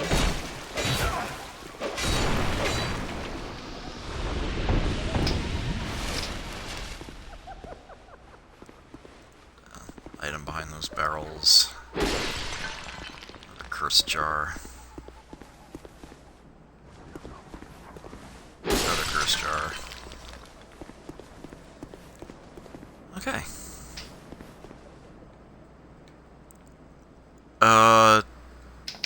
Tark? Oh, he's not going to reappear until I rest at a bonfire, damn it. Yeah. I was hoping to avoid that formality because it's not quite so trivial a thing to actually have to do around here. So be it.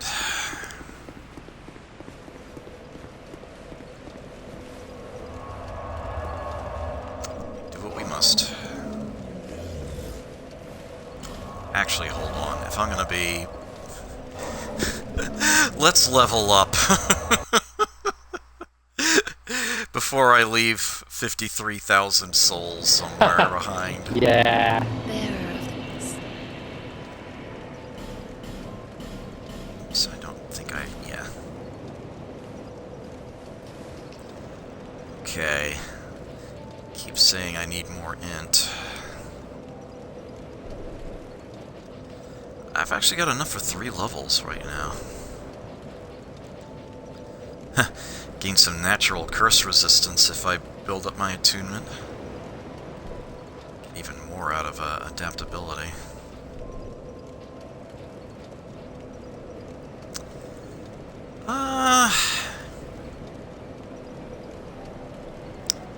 Yeah, let's just put 3 points in int.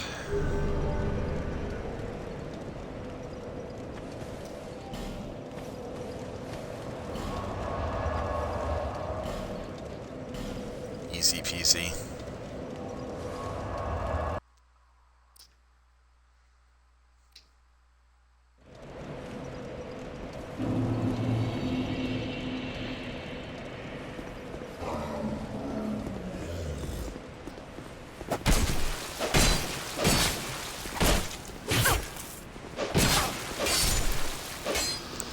I should note that in vanilla Dark Souls 2, these phantom enemies are all quite visible.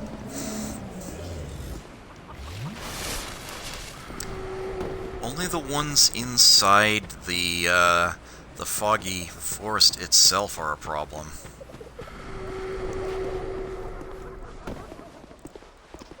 Yeah, Scholar hates you.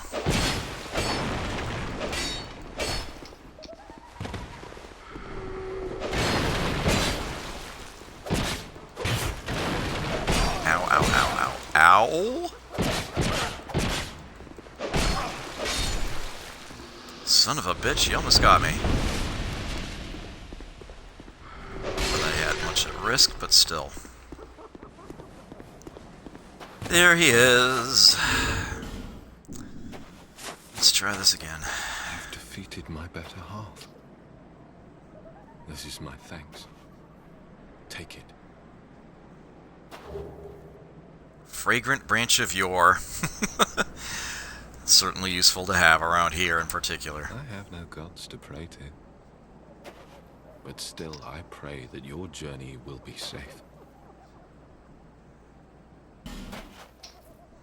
We can learn the warm-up gesture. I have no god, but still.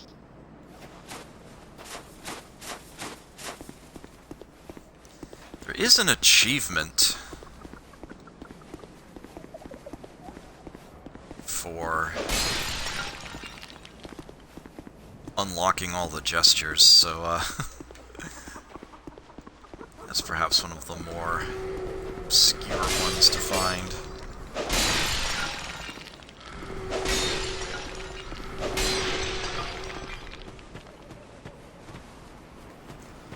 Ah, right. So I've got a choice on what I could use that Fragrant Branch of Yore on, because we do still have 2 statues blocking items in this area? Yeah, 2. That is not what I came back here for. Oops. So, the way that you get inside that cave, well, there's actually 3 ways inside that cave. The little trap door that was up on the... Holy crap, look at this guy. I did not know you were there. I'll go grab that item in a moment. So yeah, there are 3 ways of entering that cave. This is the sort of moderate one. Yes, you are actually expected to jump from here, running leap through that gap. You totally can do that. But that is not the optimal way of going in. The optimal way of going in is through the little trapdoor that was up there. As that does take you to a portion that you actually can't get to any other way. The worst way of entering that cavern is the big gap that opens up further out. That takes you right into the center of the worst portion of it, and you're probably not getting out of it alive. Yeah, through that hole. This one right here. I do not recommend going that way. That is the worst choice of the 3. But we can go in through here. Have a chat with this... Oh, yeah, we can grab this item while we're up here.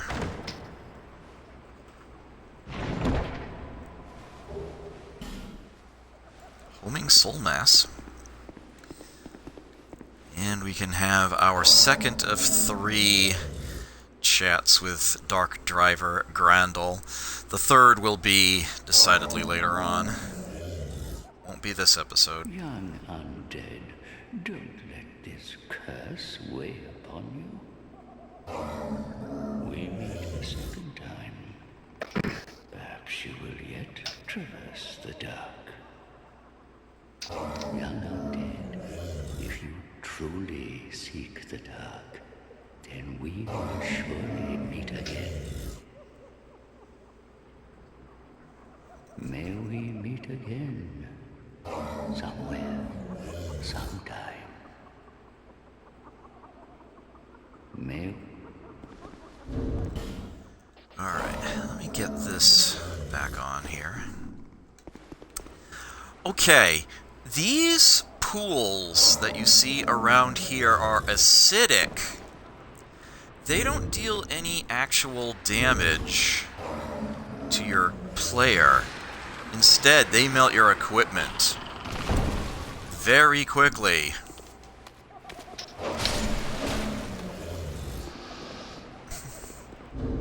I was in there for like just a second, and you can see that my armor has lost like 40% of its durability. My ring's like 20%. The things that you're actually holding in your hands are not affected by the acid. It will not break your weapons or your shield, but it will crack all of your armor and your rings. And if you want to use them again, you would need to have them repaired, which could potentially cost you a fortune, although you should know by now that you don't actually need to. Yeah! You'd think that the things in your hands would be just as susceptible as, you know, the rings on your fingers. I'm not going to pretend I understand the logic there. But, yeah, that's what happens. I didn't design the game.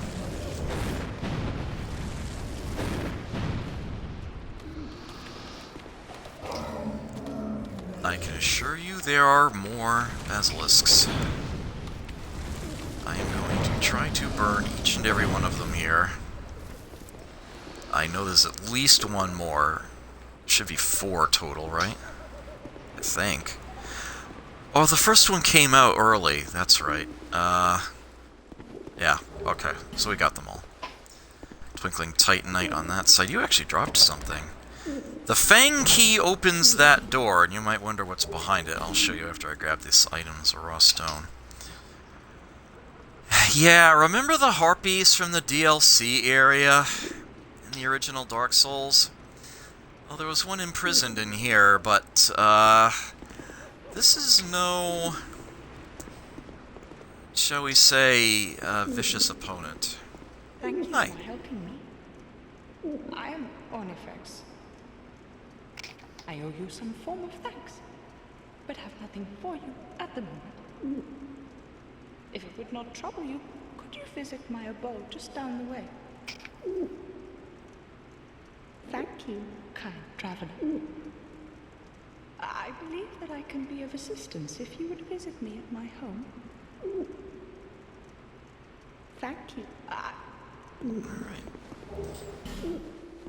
And there's another fragrant branch of yore packed in there with her. So now we don't actually need to choose. Unless I wanted to save it for later, we could actually free both items in this area. So I will go ahead and do that while we're here, so I don't have to freaking come back later.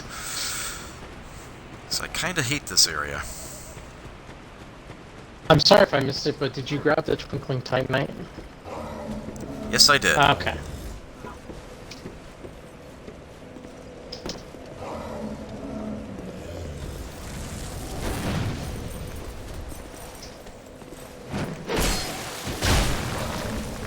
Yeah. Much better with physical damage against them. But my word, can they dish it out. So yeah, the way that you leave that area is, well, through that gap. You can climb out, but yeah, it is possible. Not the easiest thing in the world, but it is possible to actually make... Yeah, I was slightly off. But you actually can make that jump and enter that cave. In through the exit, I guess you could say. Good job, Havoc Engine, good job.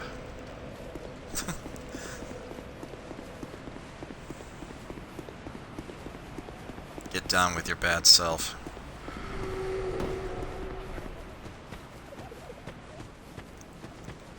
Alright, so... let's break all these curse-bearing jars, and let's... get you open!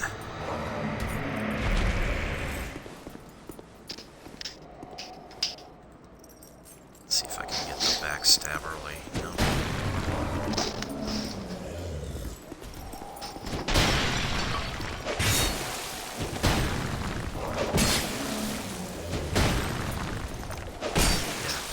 Single pokes. It's that kind of opponent.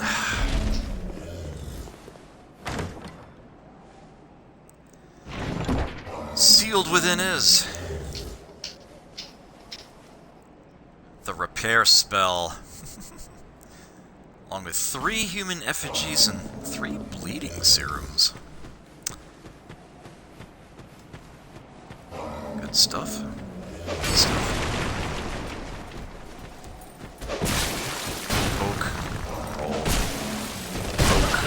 Roll. Oh, we got me on that one.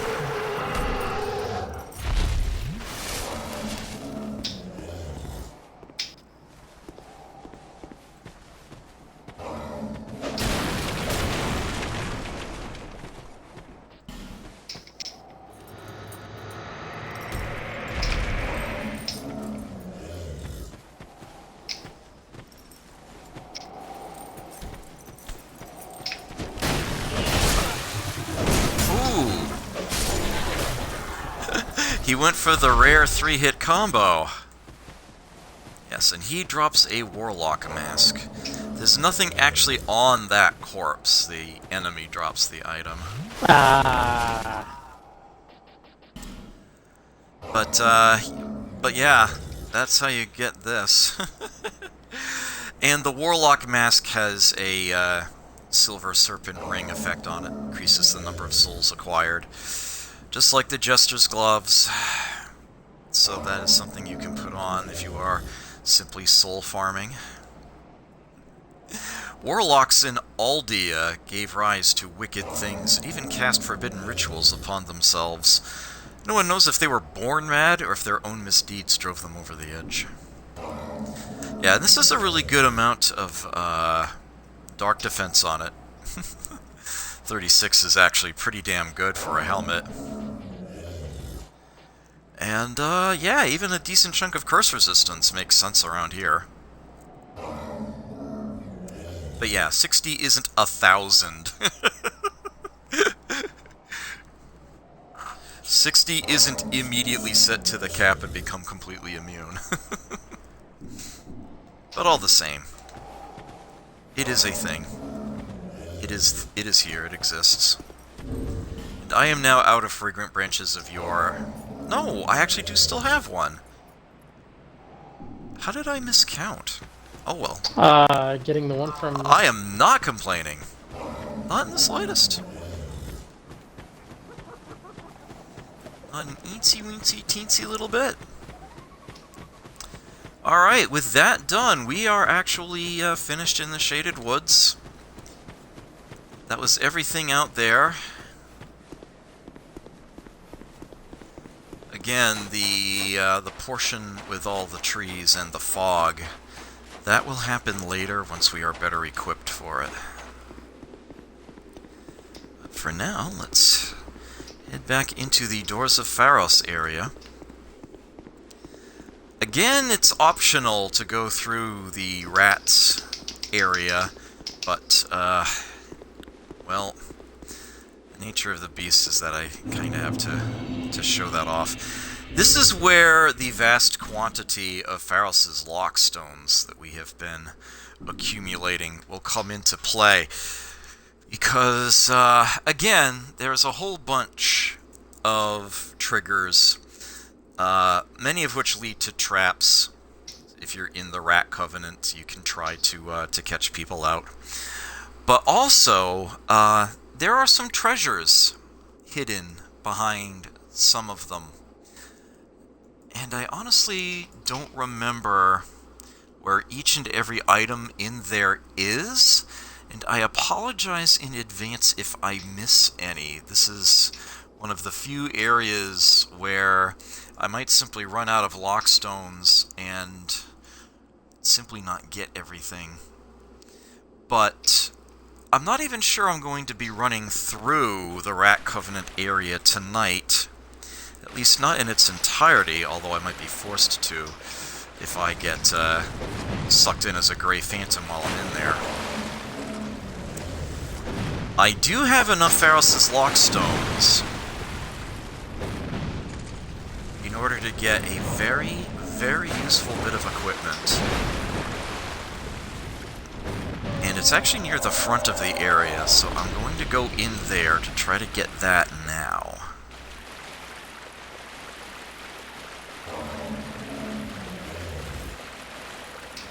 So we can go ahead and actually rest at this bonfire. Girm's Respite. Do I want to switch my spells? No, I want to stay on Pyromancy, actually. Okay. Tactically adventurous. So we've got this big, wide open area, lots of water to slog you down. But note I'm not actually being attacked by Mr. Mastodon right now. Note that he's actually friendly to me. Oh, that's right. Yeah, I'm actually still in the Rat Covenant right now. I never switched out. So there's that. This big 3-part door actually hides the item I have come in here for. Now, you can see the two locks on the left and the right, and they will lift up the upper left and upper right portion of the door. Neither of those will get you through. The only reason you would want to open those is to get the attention of the Mastodon that's behind this door, so that somebody coming in will, get sucked into your area, would have to deal with them too. Instead, you may notice that Examine is showing on the screen right now. I am standing on the third lock. It is actually in the freaking water under your feet. And that lowers the bottom portion, which is the only portion you actually need to lower in order to go inside to this largely submerged chest and pick up a very unique item, Sandtier's Spear. This is the weapon that Skippy has been using this session, and boy howdy, it's a good one. You can see this little Yeah, there is actually a rat hiding there under the water, so there is that too. This is a sconce. You can actually bring a torch in here and light that.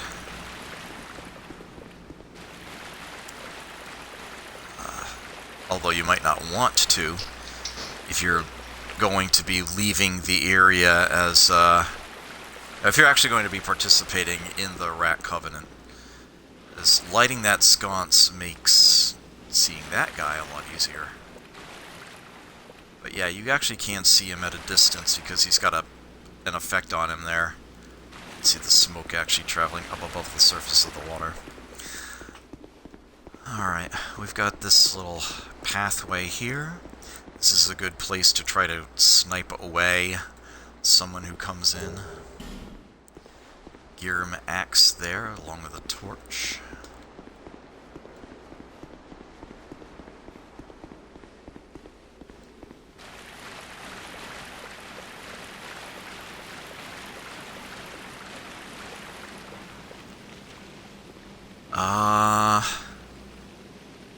I think this one is only a trap, but I'll double check. I've got enough stones to spare. Yeah. Yeah, it just makes another enemy available in this area. Yeah, I'm not going to be showing you all of these. This character could have a lot of fun if they join the Rat Covenant at this point. Yeah, I am not going to spend the 2 lock stones to finish opening that door. That is not going to lead to any new treasure. That is going to be a waste of my lock stones at this moment. So, after slogging, we get through here.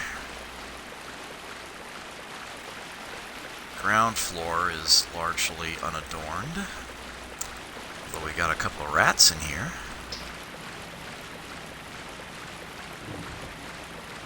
Yeah, if someone does not know their way around here, they're gonna have a hard time. You can open up this door, but I'm pretty sure it's just another rat. Same thing for that one. You can try to assault the player as they're trying to work their way up this ladder, but in my experience they usually run right up to it and it doesn't really delay them like at all. Twisted Barricade. Sconce. It's another Gear Warrior. I think this spawns another enemy to drop out on top of you. Are you between 2 Gear Warriors right now? I am. Oh, is that the one that leads to a treasure? Yep. Okay.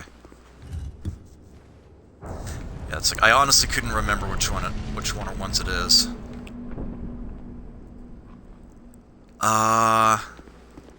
What did that open? It's actually down where the rats were. You have to go back down the ladder. But trust me, it's worth it. Oh, okay. Yeah, I'll take your word for it. I'm sure this is fresher in your memory than it is mine. That chest has been an integral part of my my runs. Ah, it's this door. Okay. Yeah, it's a rather well-hidden area here. Thank you for reminding me of this. Faint Stone and Twinkling Titanite. Yes, the Faint Stone, again, is what actually gives you a magic imbuement on a weapon. And Sanity knows those suckers are rare. And the Twinkling Titanite is something the Santir Spear needs. Oh, yeah? And here is another potential sniper perch, actually. And a pretty good one that most people don't expect in my experience. In fact, look at all the pools of blood right underneath that window. If they don't see you up there, you could actually do a plunging attack on them. Do a whole bunch of damage to them, and if you're lucky, even knock them off this ledge. Down into where the rats are. So, but for those of you who are interested in the Rat Covenant, that is a very tactically significant, very useful spot. Yeah, if you are not actually aligned with the Rat Covenant when you come in here, yeah, these enemies will be aggressing against you. If you are in the Covenant, then yeah, you can just push him out of the way. And there is indeed another chest here, although this one might be trapped? Yep, poison trap, but no biggie. Titanite chunk, petrified dragon bone. Yep. Yeah, you can hit that switch.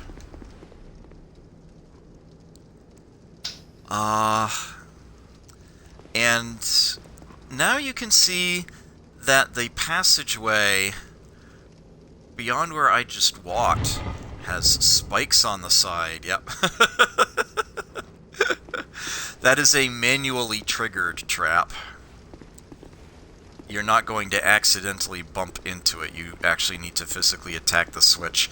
But yeah, if you are actually being chased, if you're the kind of, you know, maybe you've plunged down from there and you didn't quite kill them, yeah, they might not be expecting you to pop this trap as they come up after you, so there is that. If memory serves, both of these doors just have, like, enemies in them. To, make that area deadlier. Don't think there's another treasure chest in here that I'm missing. If I'm wrong, feel free to correct me. There's a Pharros' lockstone to grab. I don't think so, but I think I ran out of stones before I checked. I would say keep an eye out on the for any messages. Oh yeah, that's actually a good idea. There are actually a whole bunch of messages away. Friend ahead, by the way, visions of misfortune, yeah. Yeah, they're all traps. So now we actually come back out into the first area. We are just over it. We're on an upper ledge, upper balcony. And you can actually circle around this in either direction.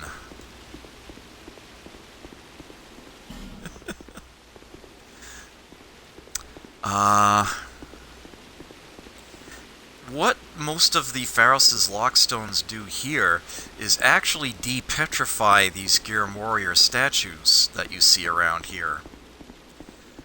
Which means more enemies to be faced.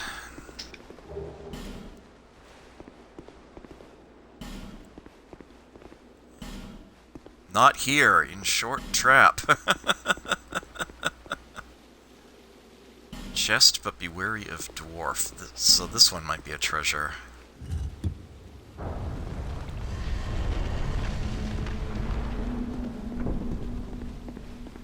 Right. Okay.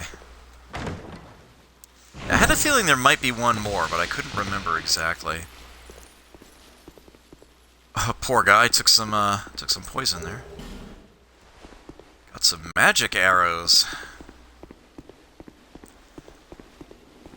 I might be mistaken, but I am fairly certain that was the last actual treasure in all of this. But yeah, the messages are usually pretty accurate, I've found. That Sixanity knows there's a whole bunch.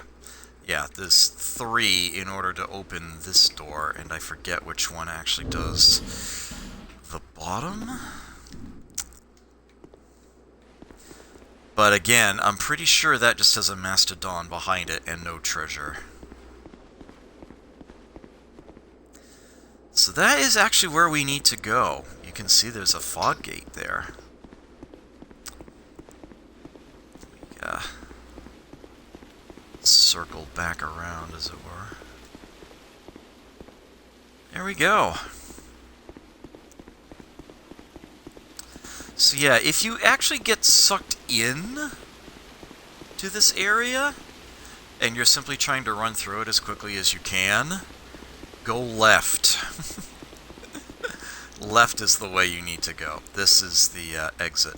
If you actually were summoned into this area as a Grey Phantom, there will be a fog gate right here.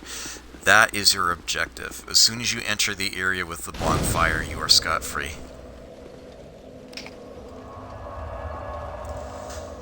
Alright, yeah, welcome to Ordeal's End. And there is indeed another optional Rat Covenant boss behind this fog gate. I am going to put on the Ring of Bad Idea protection as I go in and face this guy, because he is almost certainly going to destroy me. Horrendously. This guy is super difficult. I'm actually going to put on the penal handcuffs to get better, stronger pyromancies. Pyromancy is definitely, by far, your best bet for dealing with this guy. As a matter of fact, I think I might even want to put on the fire... Nah, it's too weak. I haven't plussed that up nearly enough. Magic watching pole it is. I thoroughly expect to lose this battle, but I will give it one try right now anyway. Chances are I will simply be doing it decidedly later on when I'm decidedly more powerful. But I will come in here just to show you what it is right now. This you can't go through until the boss is dead. So you do have a little bit of time here before anybody wakes up. You have a huge ring to try to deal with this guy. That's the boss. Up there, you can already see how big he is. And he's not alone, he's got some other rats here with him. And, well, I might be able to kill one with arrows before the big guy comes down. Hopefully get a couple more with the sword. I mean, look at this guy. This is basically Sif from the original Dark Souls, just as a rat instead of a dog, and you can see that he's basically keeping me stun locked.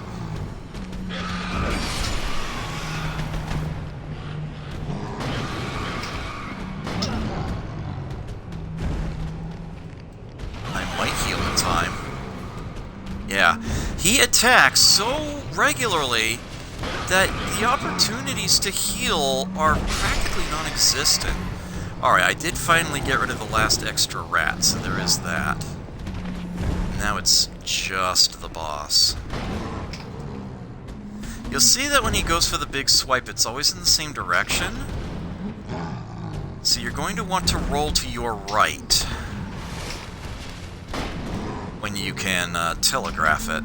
You actually can simply try to block it, but if you do that, then you're definitely not getting a chance to hit him back, unless you have an insane amount of poise. This is a battle much for the armored knight type, not the spell wielder. But as you can see, big amount of damage with pyromancies against him. So, if you can manage to find the time to get them off, you actually do stand a chance. It's just so difficult to get anything done with this guy around. He just attacks over and over again with very little delay in between.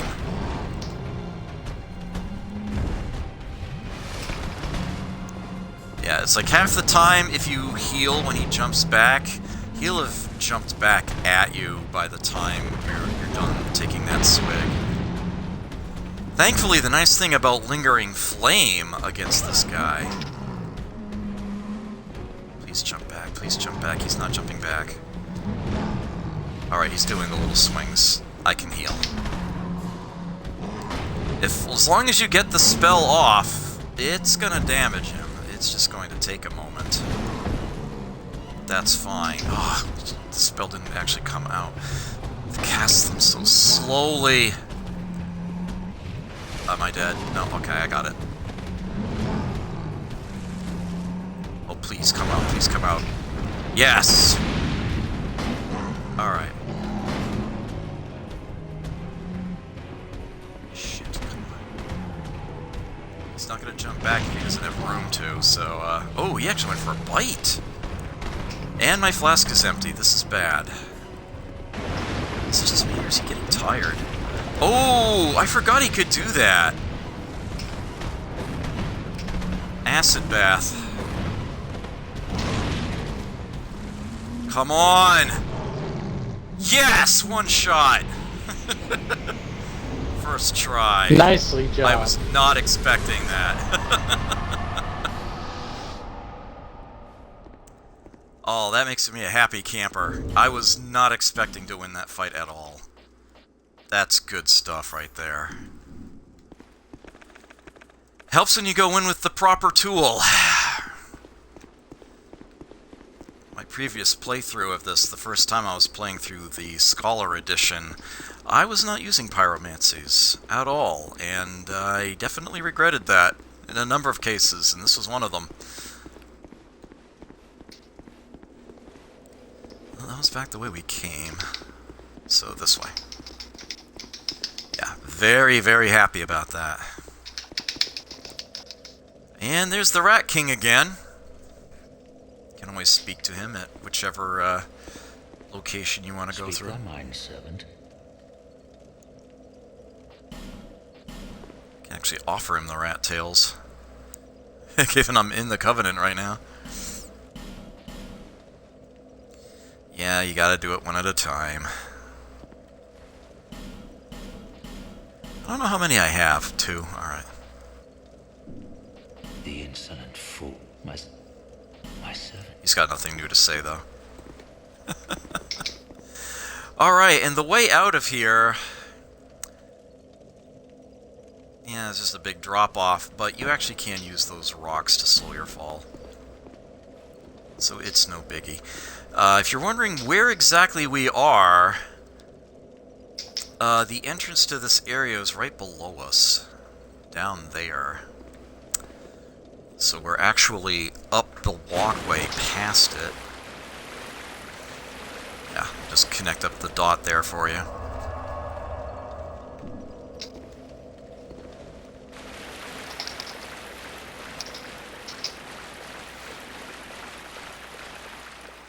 Get my flask refilled.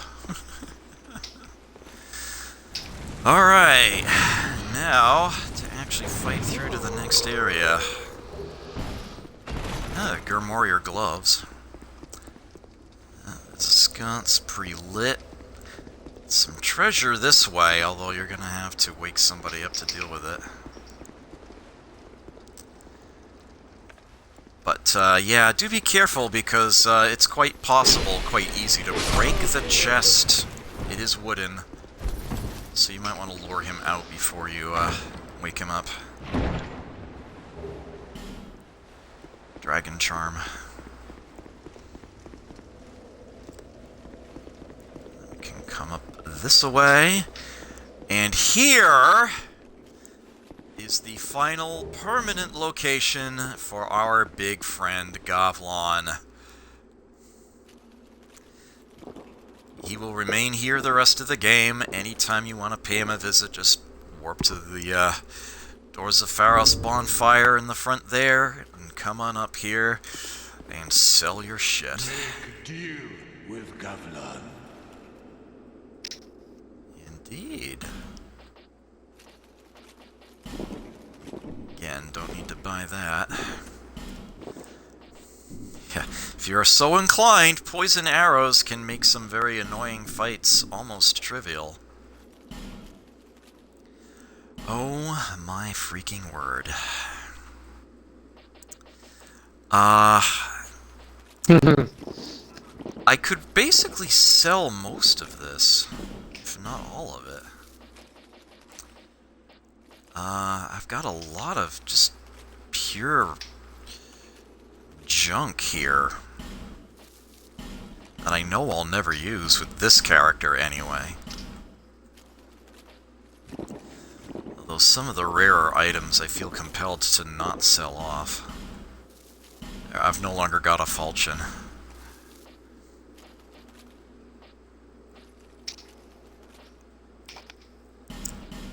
It's like I'm never gonna use these axes.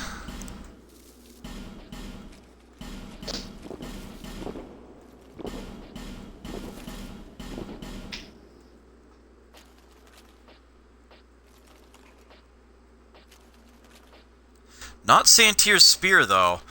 I'll be using that one.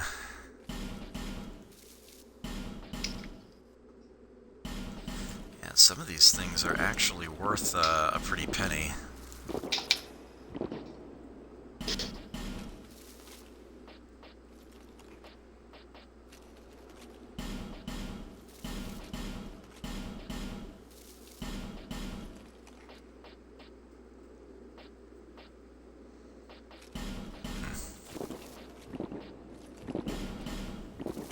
These crappy shields.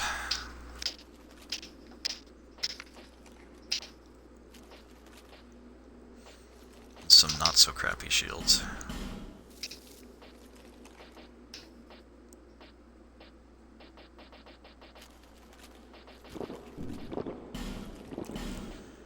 Oh my word, all the armor.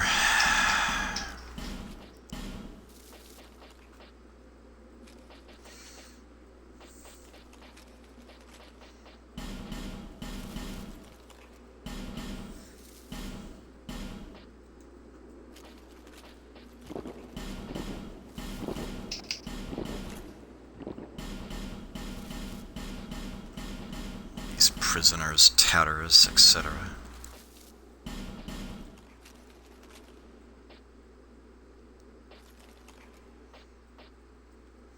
Yeah, this one's a unique one.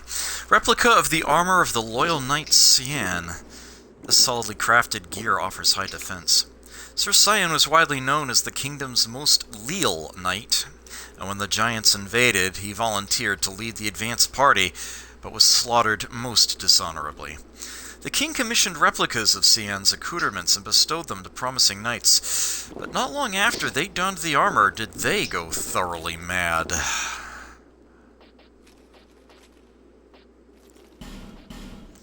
It's like, I have all these Alon Knight bits of equipment and I don't need any of them. It's like 6 suits of armor, 5 sets of leggings.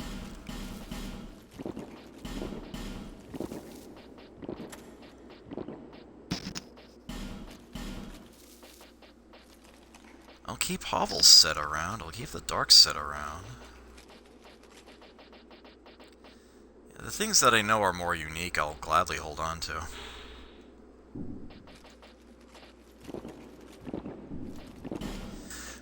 Rings, anything that I have a plussed version of, I can sell the old ones.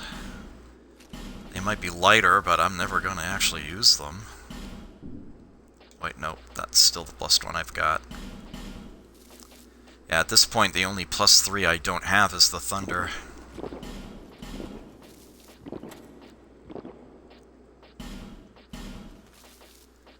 And rings actually sell for a pretty good amount.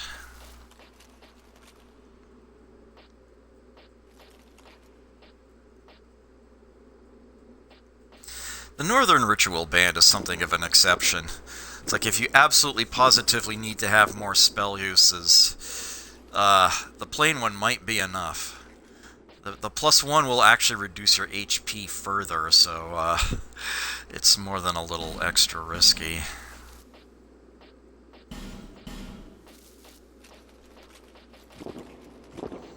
There are no duplicates of any of those, and it won't even let you sell a Covenant Seal.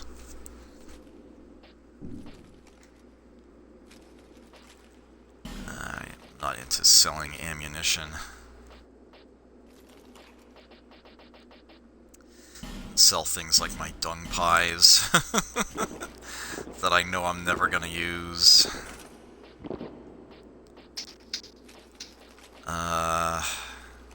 One thing that's, yeah, you pop souls, you don't sell them. The Simpleton's spices, the Skeptic's spices, I could probably sell a lot of them, but I'll hold on to them for now. Definitely get rid of all these cracked red-eye orbs. And these soul vessels I've been accumulating are 1,200 apiece, so there's another 6,000 souls I can get by selling all of them. I know I don't need them. The token of spite I need. Did I actually ever go back and join that covenant, or did I forget to? I don't think you did, because I haven't! Okay. So I actually have 2 errands to quickly go back and tackle. Gavlan will got what will many did. Okay. So we're gonna finish climbing up the ramp behind him. I'm gonna go to the next bonfire first, and then before I endure the next area, we will run a couple of quick little side errands. This guy will throw his axes, and they'll actually like boomerang around to try to hit you. But if you manage to get underneath them,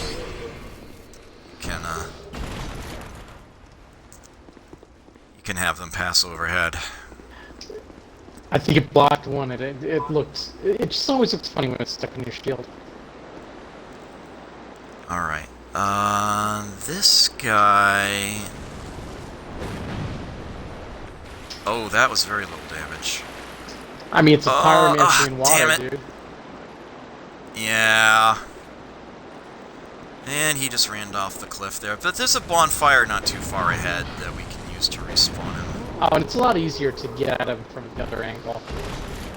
Right, because that way he's not trying to run off a cliff.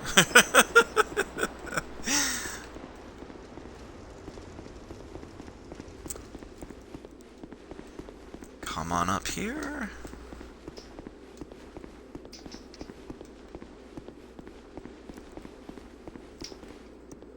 Very, very imposing end to this stairwell here. This fountain jobby. Item there, Radiant Life Gem.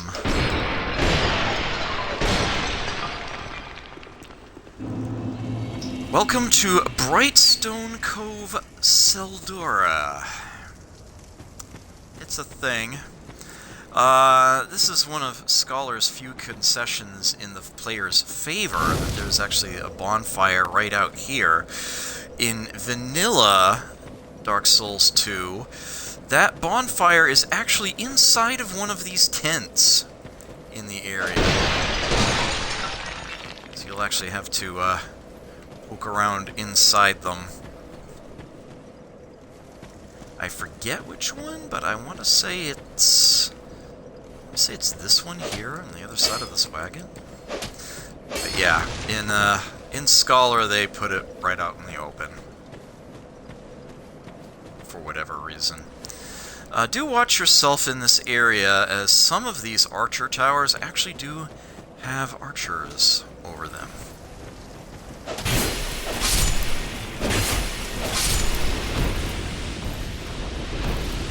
There are less Falcon Knights and more villagers in vanilla.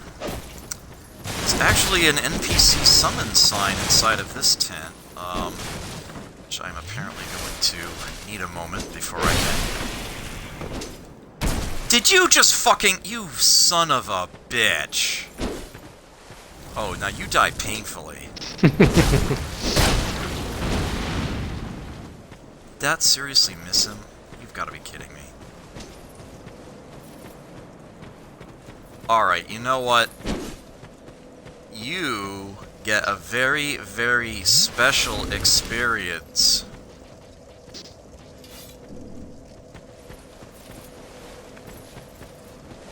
You know what I say to enemies who like to parry?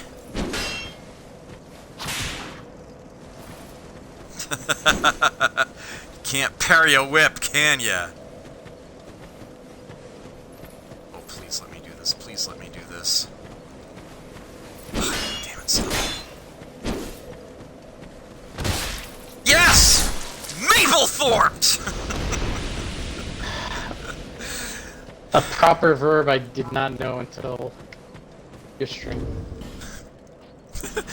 I was still stunned that you were unfamiliar with that. until I told you. I figured you of all people would know. I mean, sure, they're. I'm a cultured man, but not that cultured.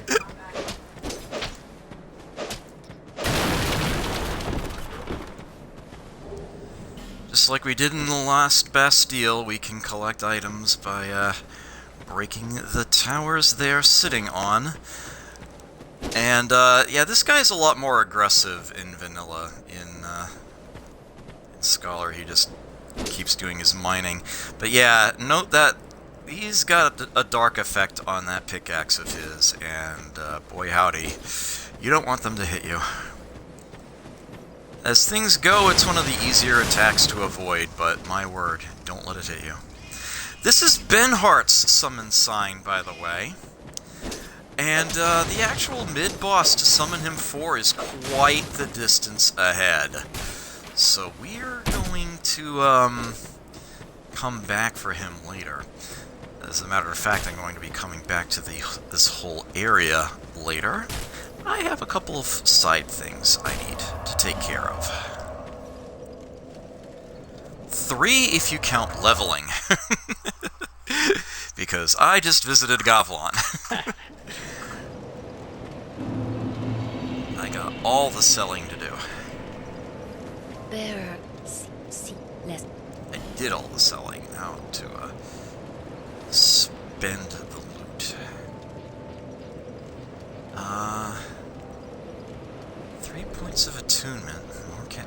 I definitely feel like I need more casting speed after that last boss fight, so there is that. Up to 5 base there. Yeah, Lingering Flame is particularly slow to cast.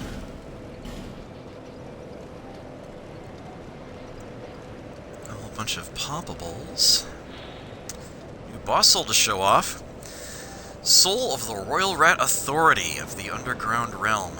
Those who choose to serve the Rat King must have the courage to face his challenges.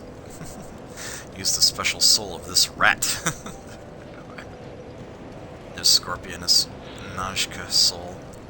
Najka was born of the misdeeds of an ancient being, a frail soul from the beginning that soon succumbed to madness.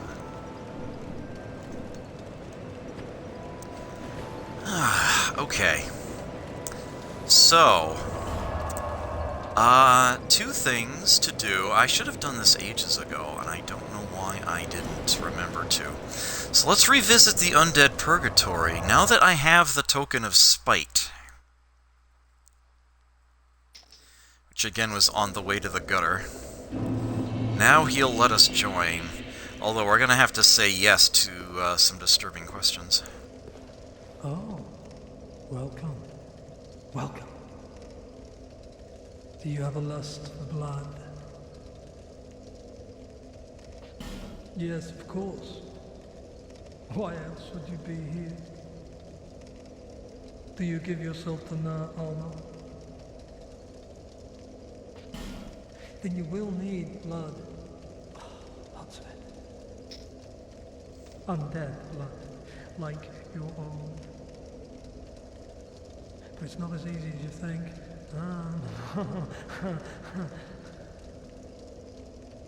What did he say? Join the Brotherhood of Blood?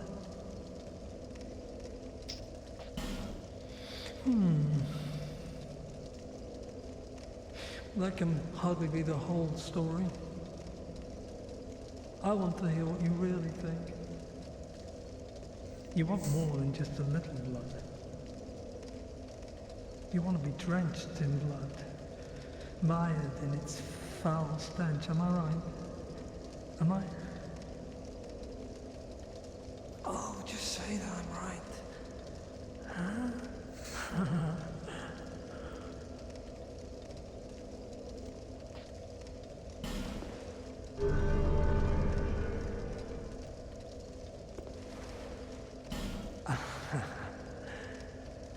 I knew it. I knew it.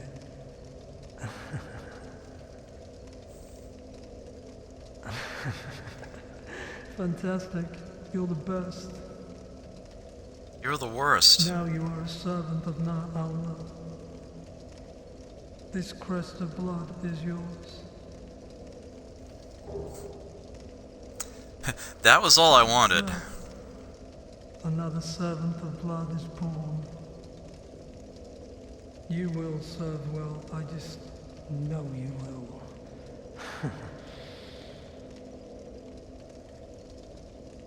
Well, how are we?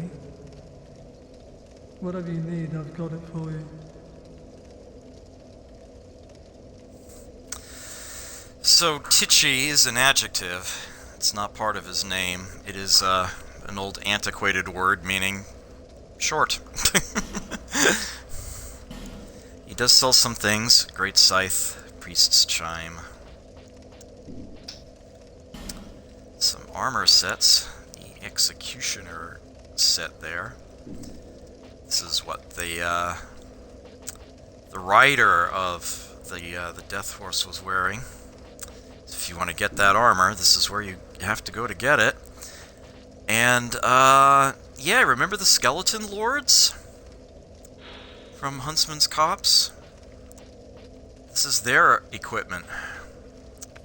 You can buy that here. Yeah.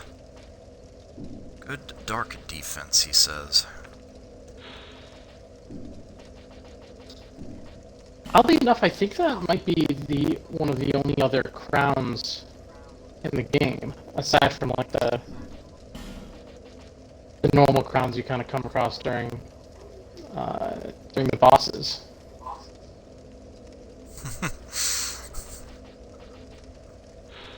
One of the few things, referred to as an actual crown in the game, yeah. There are 4 very special crowns that we will be getting over the course of this playthrough. As I mentioned, 3 of them are in the DLC areas, and there is actually a 4th that's in the main game. This is the only, this crown is not special in that regard. The delicate string here, if you have this equipped, yeah, it makes it more likely that you're invaded. That's the exact opposite of what I want, so I'll be leaving that with him. He sells hexing urns and silver talismans in an unlimited quantity, which is nice.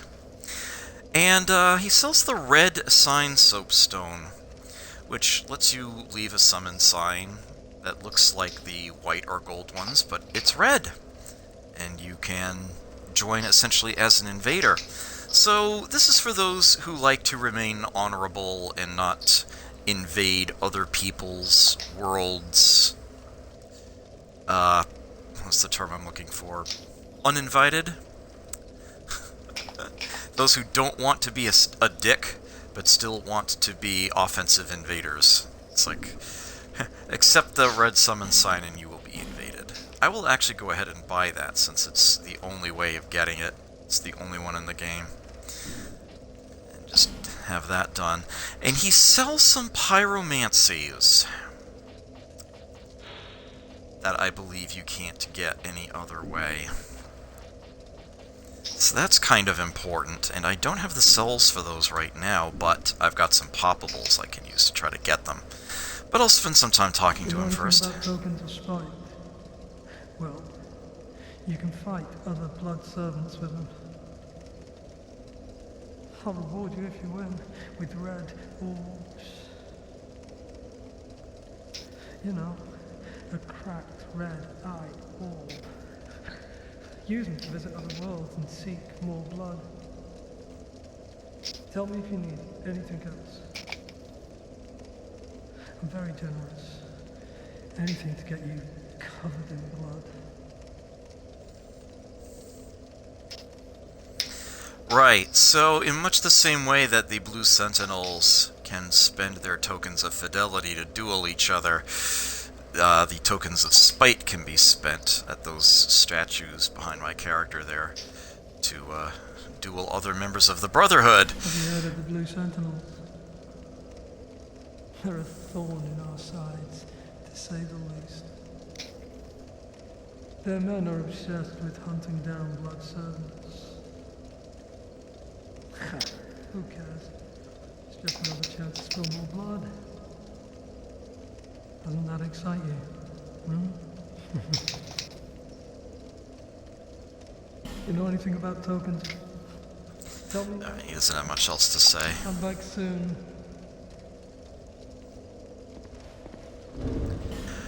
Alright, so, that seal that he provided us with is actually one of the more useful Covenant seals.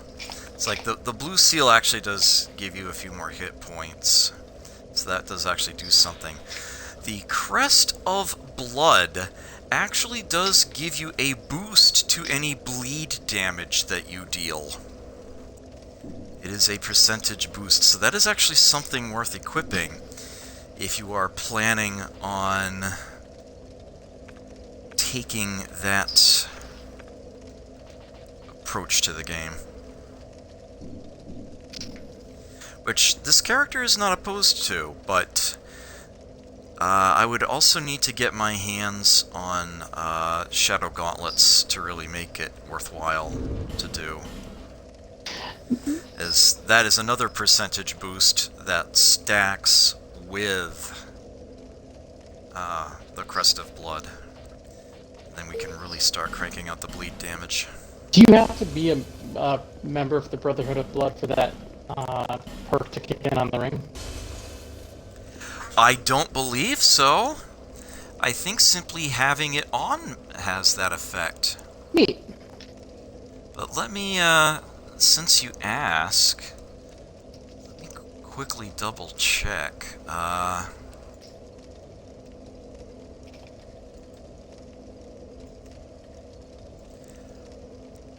Yeah. You won't get any bleed damage out of nowhere.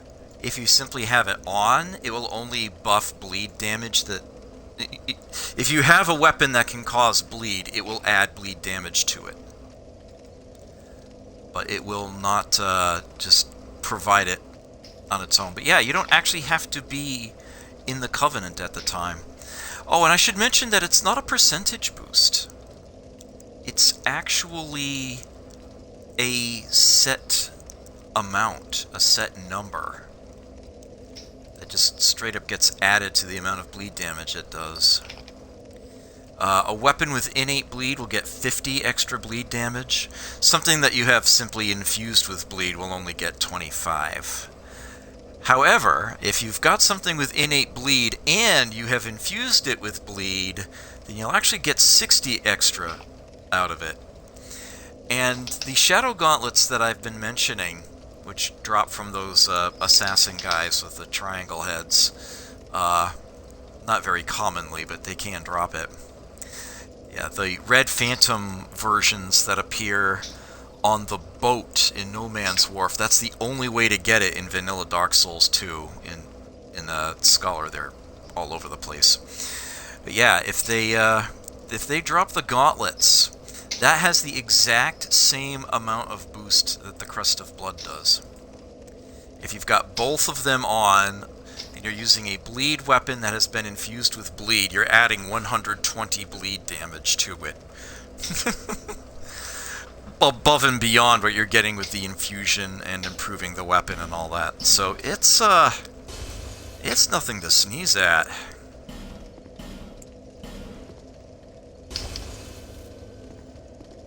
Cause bleed all over.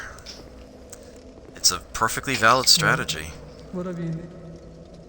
Especially in a versus situation. One-on-one, especially against a heavily armored opponent, or someone who is otherwise typically very lacking in stamina. They can find themselves really thrown for a loss, hitting them with bleed. Alright, well, let's buy those pyromancies off of you. I believe those are all in the original Dark Souls, so I don't really need to go over what they do. Soon.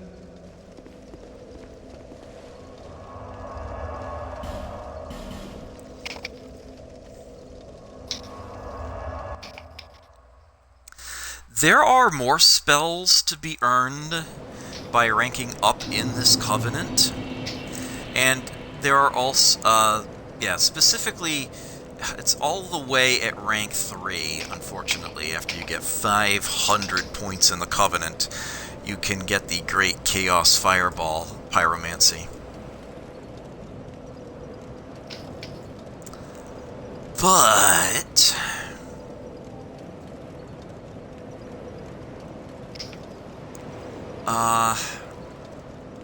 there is a failsafe to that.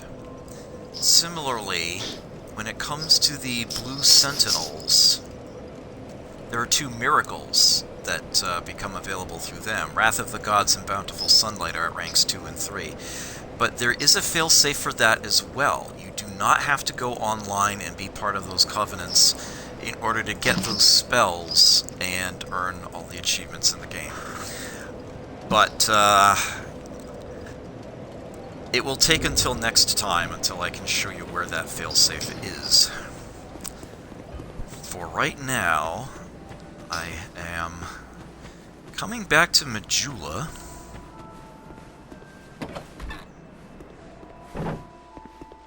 Oh, So that I can you do?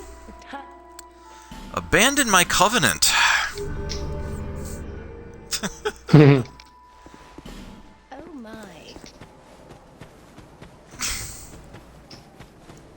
I suppose I could, and perhaps even should, join the Way of Blue again while I'm here. Talk to Salden.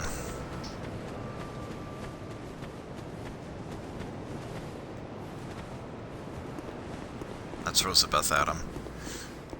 I will always be here, watching over you. Did you notice any enjoy if you make the... Oops. There we go. Of course, I could also enter the Sunbro Covenant, right? May you find peace. Hey, you know. Yeah.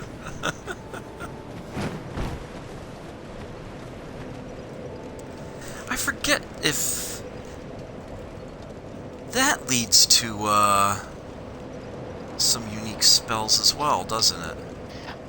Yeah, there's a Sunlight Spear miracle. Yep, Sunlight Spear at rank 3, yeah. Let me just double check one thing real quick.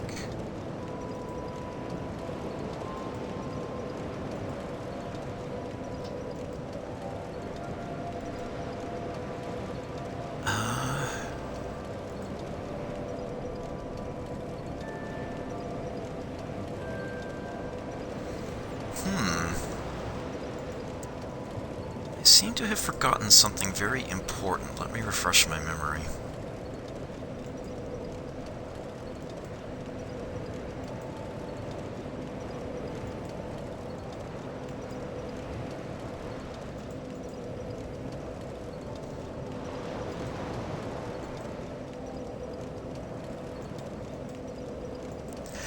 Oh, yes! Okay.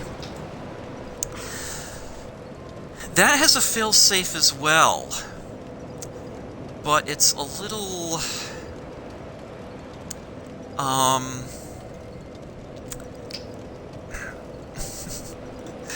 Alright, so here's the scoop.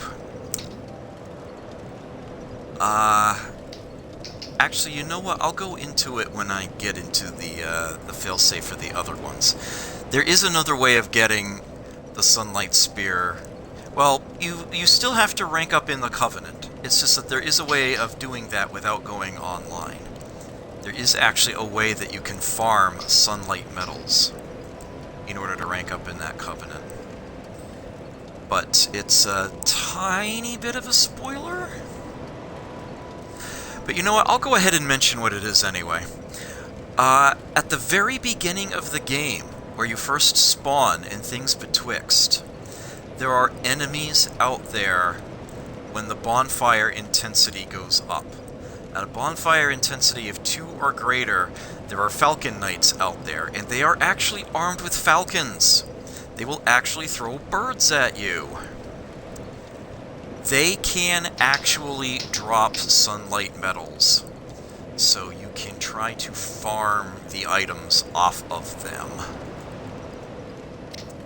It will take 30 sunlight metals to get the Sunlight Spear Miracle. But that is possible to do. That is your failsafe for that. The spells that you can get from the Blue Sentinels and from... the miracles you can get from ranking up with the Blue Sentinels, and the pyromancy you get from ranking up in the Covenant of Blood. There is someone we will be meeting later on who can sell them to you. That is how you get those. But he will only do this on a third playthrough or later. Bonfire intensity isn't good enough. You actually have to beat the game twice and then go back there during your third playthrough in order to simply buy them. But yes, that is another failsafe. For those of you who don't want to play co-op, well, or versus or duels for an exorbitant amount of time but want all the achievements, that is what you do. I will tell you who it is when we get to them. So there's that bit taken care of. Actually, let me...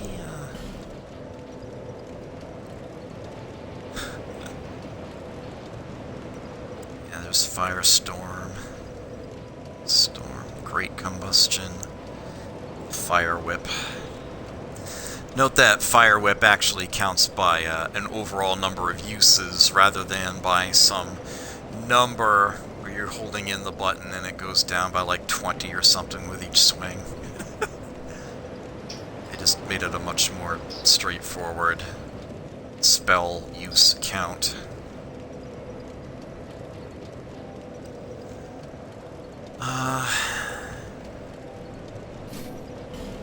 Take Lingering Flame and Flame Swath.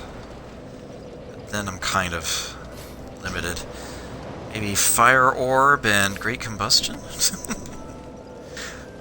Kind of want to stick with Pyromancies right now, not that I have any strong reason to do so. Okay, so I just discovered something earlier tonight, doing some more play with my other character in this. In the interest of showing you what I discovered, I'm actually going to briefly revisit the tower apart here.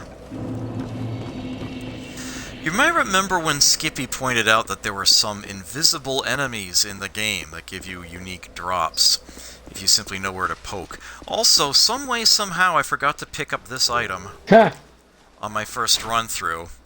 Not sure how I managed that, but there you have it. So I've finally grabbed that, and I'm actually just going to drop down this way. He's right up here. Completely invisible enemy. I did not know Smooth about and silky stone. Yeah, it's a message actually keyed me into him. Oh, actually having come this way means I'm gonna have to deal with the dogs the old-fashioned way.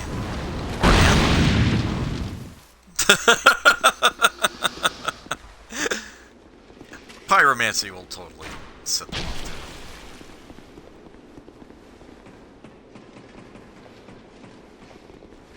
This jerk with his fire arrows.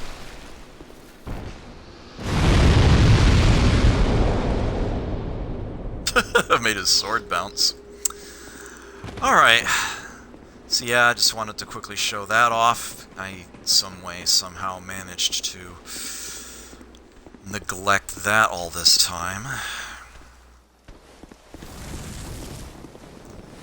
These guys are pyromancers, so that's probably not going to do much.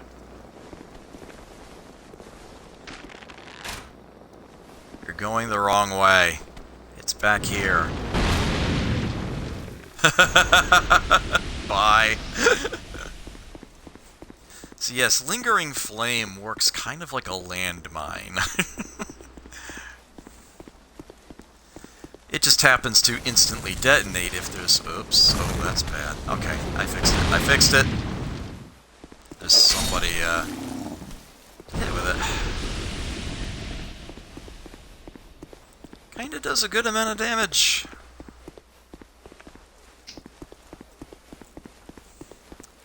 Flame Swath is kind of like a... Yeah, it's like a big boom. It explodes after just a couple seconds. It spawns a few feet in front of your character.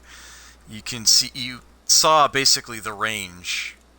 The guy was right in front of that barrel, taking up most of the space between the barrel and the message.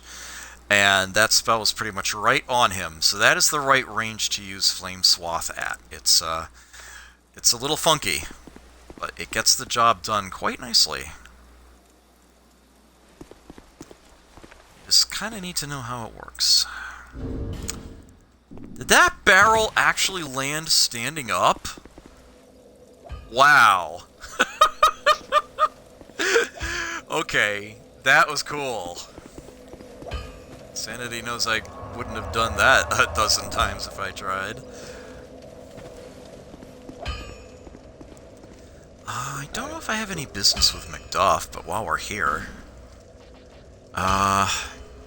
it's probably about time I... Oh yeah, I have a Faint Stone now. So let's take that Witch Tree branch and make it a Magic Witch Tree branch, since I'm not going to be using any hexes. And with that alone having been done, if I now go to reinforce this thing... Oh, I need more large Titanite shards. Oh dear. I'm only going to be able to afford one, aren't I? Yeah, poppables, Yep. right? Oh yeah, I suppose I do. I do. This is not a bad way of using them at all.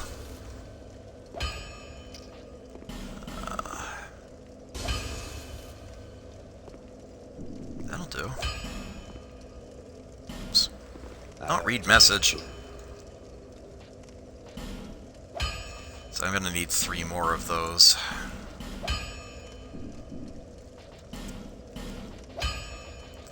Okay.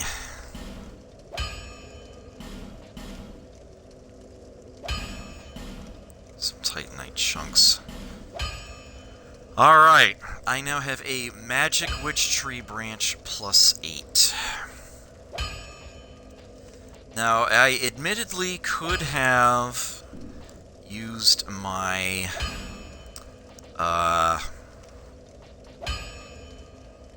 I could have given the Sorcerer's Staff the Faint Stone, and that certainly would have made it more effective. As a matter of fact, I bet I can quickly look up exactly what its stats would have been if I had done that.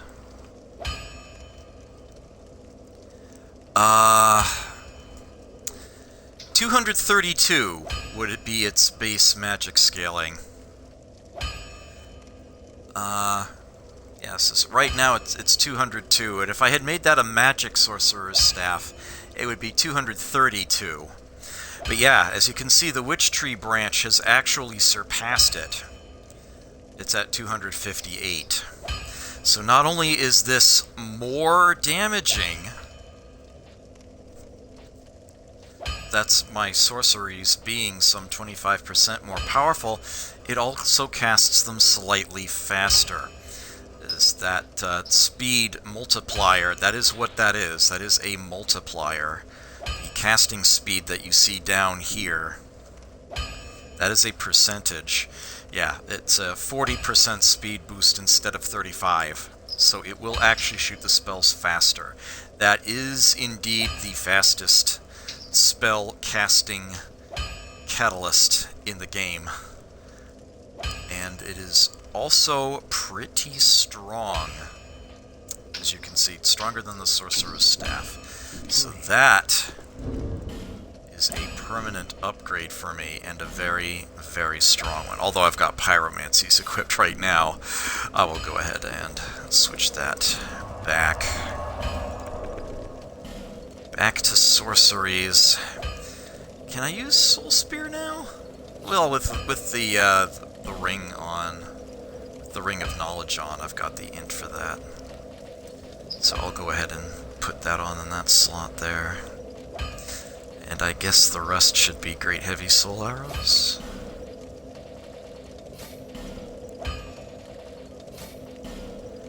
Actually, I've got room for one more spell here. Actually, given the area I'm going to be in, Shockwave might not be a bad idea. Oh, you know what? Let me put Cast Blight on while I'm thinking of it. We're gonna need that. Boy howdy, are we gonna need that. So there's that. We are in much, much better shape now. I think that was everything I wanted to quickly cover on this detour here. Oh no, silly me, there's one other very important thing to do. So I'm actually going to go to Things Betwixt for this. I'm sure Skippy knows what's coming, and he's hyped about this.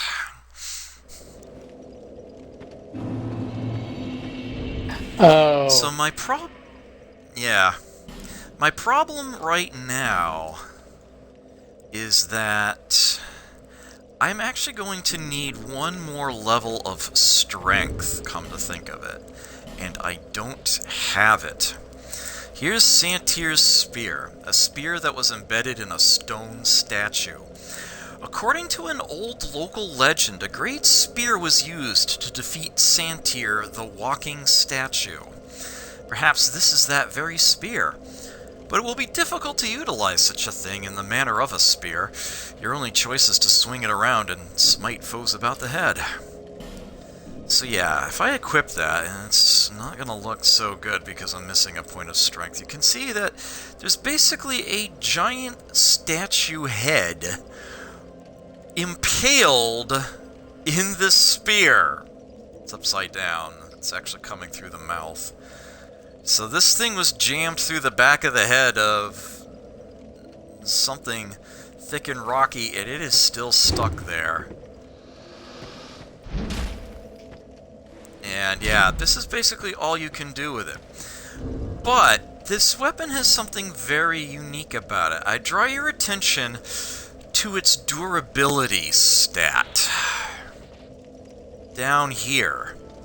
It is a whopping 500. So this sucker is basically designed to never break. It seems like it's the ultimate weapon to carry around if you're doing some sort of long endurance run, like a no bonfire run, like what Skippy has been doing on his streams lately. Of course, he's also doing no death as well at the same time, which is just insane, but is, of course, also possible. Also no success. It's a no death, no bonfire, no success run. No success. It hasn't happened yet, but we're getting there. He's trying. Yeah. Okay, so I am going to use. These are what, 5,000 apiece? So I guess I need to pop 3.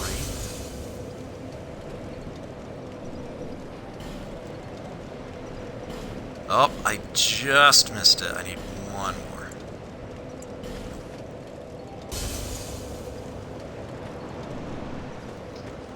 Okay. Bearer. Need to get one more level of strength. There we go.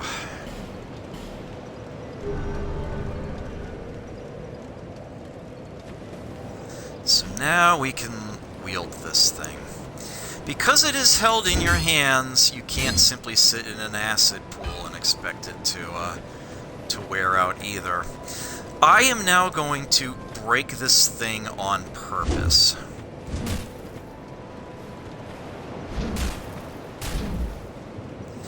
It's a little faster to do two-handed, I think. There's a really good spot for it. Yeah, there is. I think you learned about it from me. Talking about the crow's nest?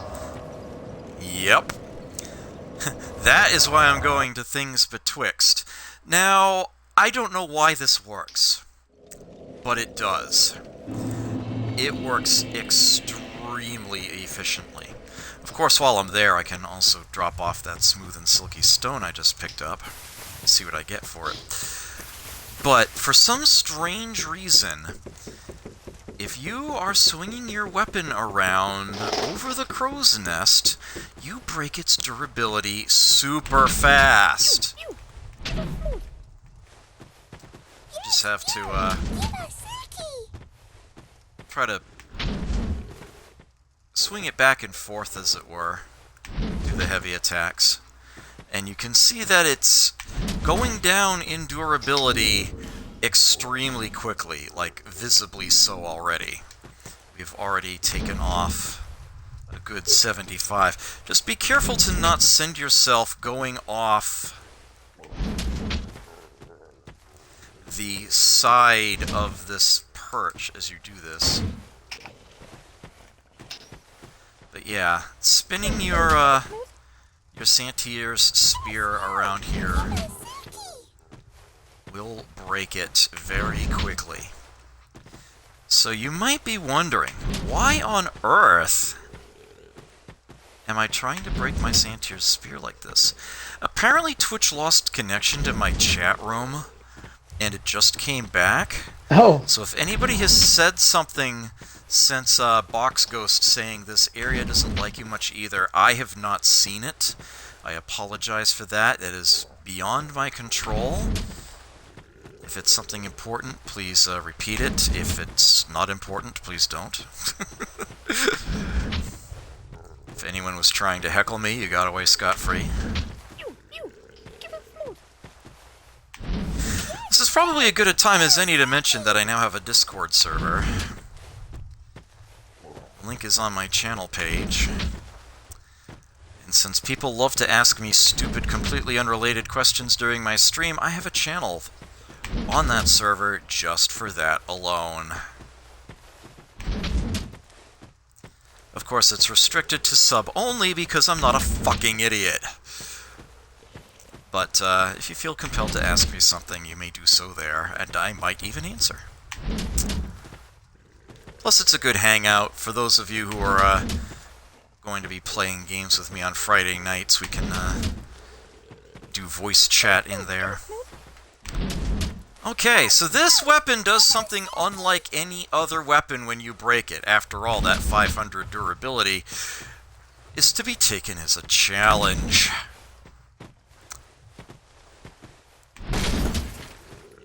There we go. The spear has not so much broken as it has lost the chunk of rock that was holding it back. Let me quickly leave this here. Old Mundane Stone? Not really useful to this character, but I'll take it.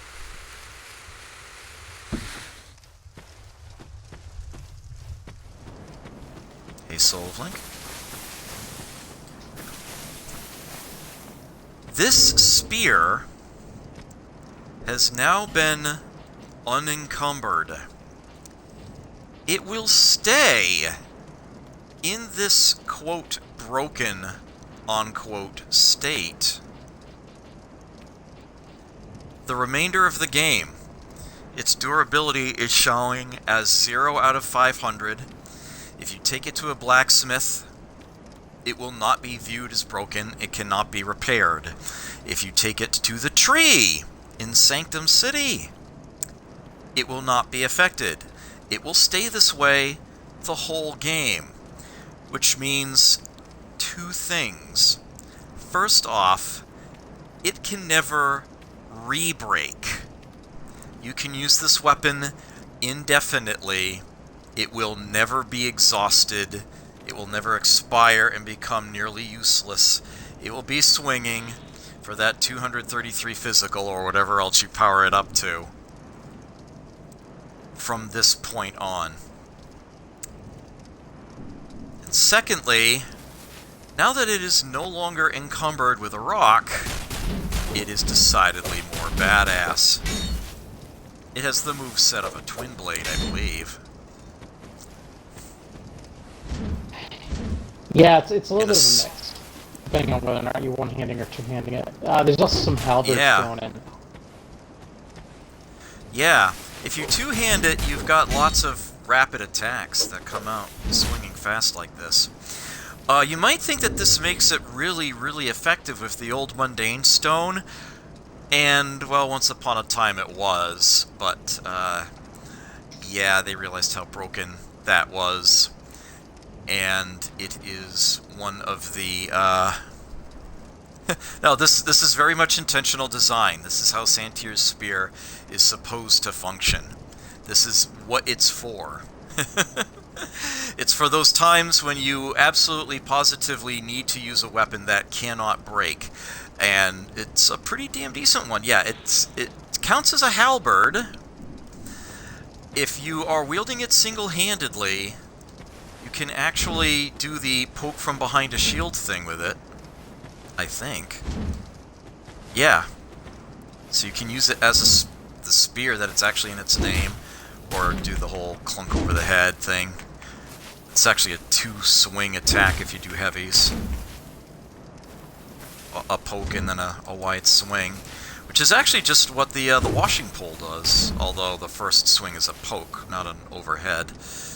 But it otherwise functions the same way. If you two-hand it, then yeah, it goes apeshit. But yeah, it's one of the weapons that has been specifically singled out for nerfing if you try to use the old mundane stone on it, because they realized just how broken that is. So that's unfortunate. However, raw infusion is awesome. Yeah, you can infuse this thing. In fact, I'm going to go right back to Macduff. Because this thing has no stat scaling at all, there is no reason not to imbue it with raw. Or at least, you know, something else. There's no reason to leave it normal. Let's put it that way. Because... where is he? There he is. Because it has no stat scaling on it at all by default, literally none, you've got nothing to lose by making it raw. You are straight up giving it a percentage damage boost. And that is that. Mind you, you can give it some other options. You can give it an element, just like any of the, the other weapons, and it will gain some stat scaling based on that. You could give it poison or bleed if you're so inclined. And of course there's even enchanted. This is one of the few weapons where giving it enchanted is definitely a good positive plus. It just straight up gives it a scaling factor that it did not have before. So it's just a question of whether or not you're going to have a high int as to whether you should make it raw or enchanted. This is like the only weapon in the game I would even like begin to consider giving enchanted to. As a matter of fact, you know what? I am just going... It's technically a halberd, right? Yeah. I am just going to technically... What am I trying to say? Yeah, I am just going to look it up right now to see, Oh, it's not going to tell me. It ultimately becomes,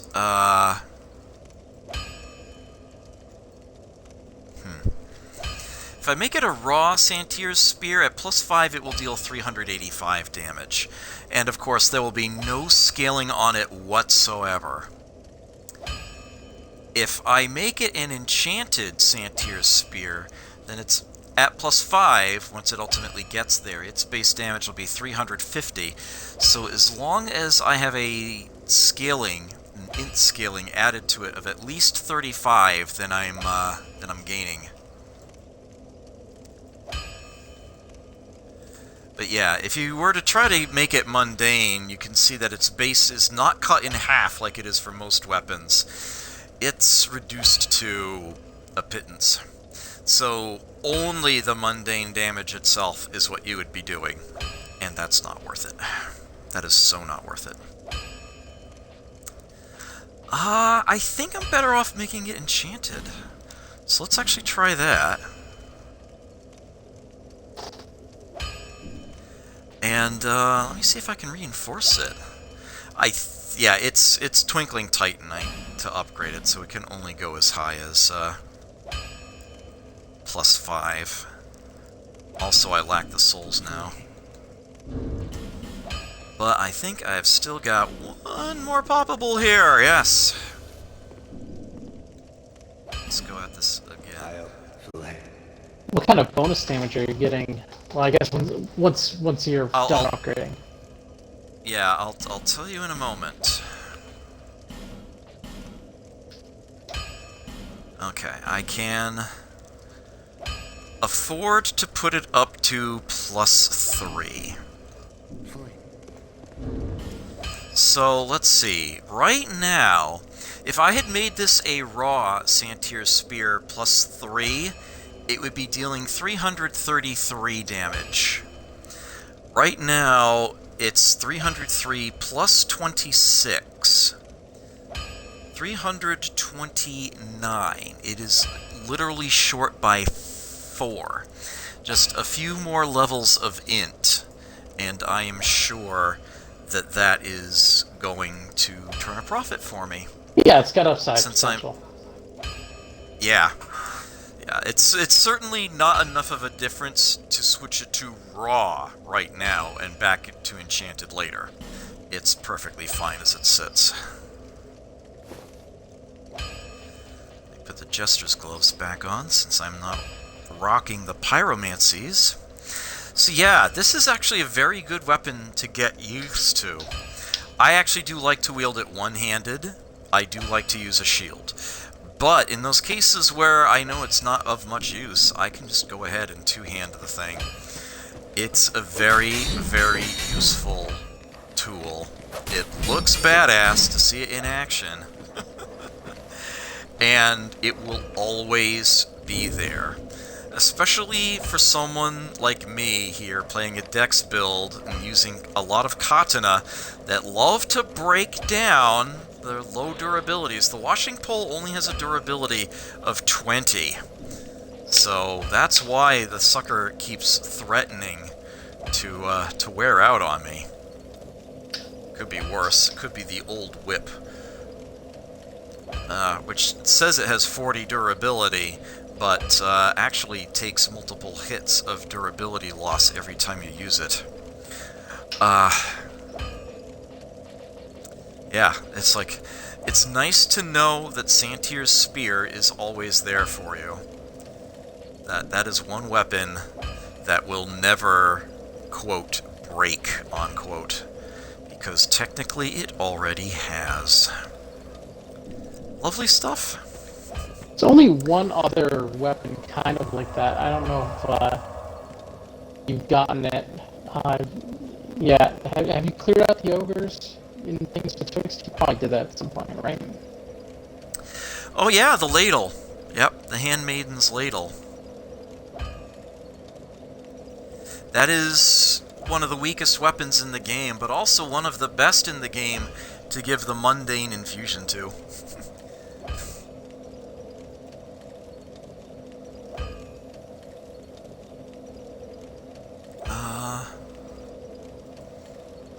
Why, does the ladle never break? Oh, it breaks, but the base damage is negligible, so in essence, you're not losing much when it breaks. Oh. I suppose there is that, huh?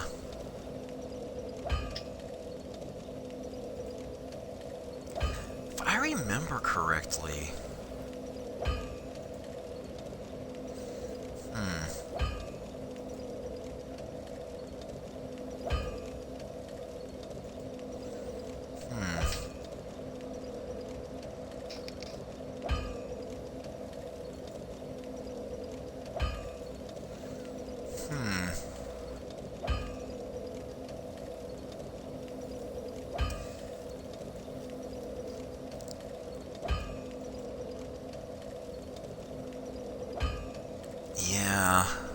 trying to remember.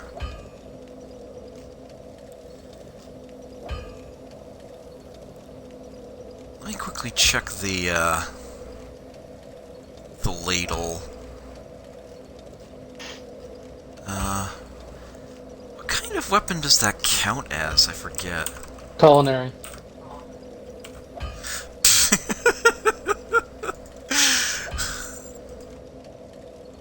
It's a hammer in the game. It counts as a hammer.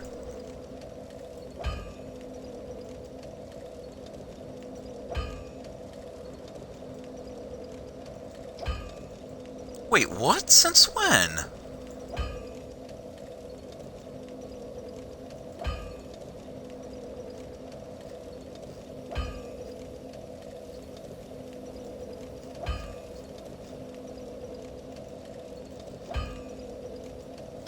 Why did I sell the ladle then? I don't remember it doing that. Oh, the stat boost? Yeah! Apparently the stat boosts when you have the ladle equipped. I don't remember that being the case. And the funny thing about it, too, is that it seems like as long as it's in the equipment slot showing, even if you're two-handing a weapon in the opposite hand, you get those stat boosts anyway. Mind you, later on we'll be getting an item that does an even better job of the same thing. But still... Yeah, it's just that the base damage of the ladle is so incredibly small that the stat boosts often feel like they're not worth it. Although, if you make the thing mundane and you're building up your stats relatively equally, that could actually be quite viable. So the boost that you get from mundane is going to be enormous compared to what you lose out of the base damage. It makes it even more negligible if it breaks.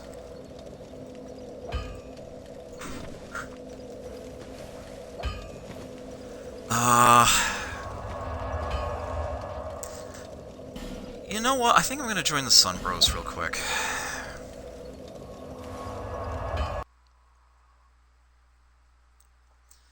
Since I think... Do you need me for co-op for anything, Skippy? Anything that we've done that you, I'm good. You're good for now? Okay. I figured I could probably... If we could fit in the next boss, I know you have some exploring you probably want to do. It's up to you, though. Oh, yeah! Yeah, I don't think I realized just how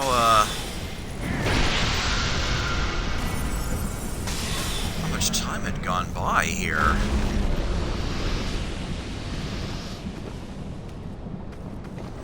Oh, there she is. I was gonna say, where are the fireballs not raining down from on high? The mill. Lots it. Could have attached with one of those soul arrows.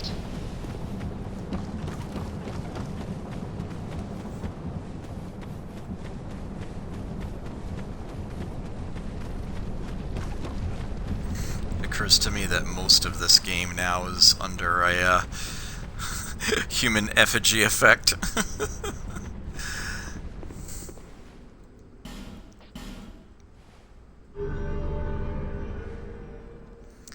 I do have a good number of sunlight metals at this point.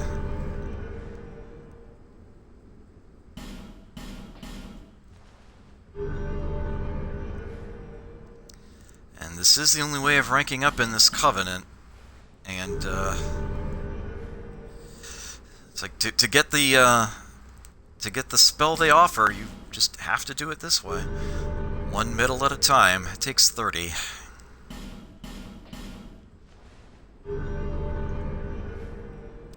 It's just that you can farm metals. There is a way of doing that.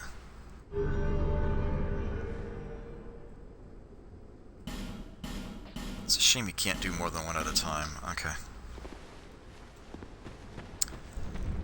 Alright, so I have actually needed to use the bathroom for the last several minutes. These detours ended up stockpiling quite a bit. Now I kind of... Ooh, I almost walked right into that. I knew it was there. I stopped myself, but I still got awfully close to it. Alright, I should only be like 90 seconds. I'll be right back.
Pulled an amiibo off of my table with my headset cord. Gotta be careful. Alright, I am back. So, yeah, we kind of let time get away from us a little bit there. Mainly my fault, I know. Right, so Brightstone, Cove, Tseldora, Royal Army Campsite is its, first bonfire here, and I guess we'll be going to the mid-boss in here. Yeah, and we should probably clear out enough to summon our friend Benhart while we're at it. Right. We're gonna want to save Benhart for the boss battle, most likely. So we're gonna have to do some mopping up first.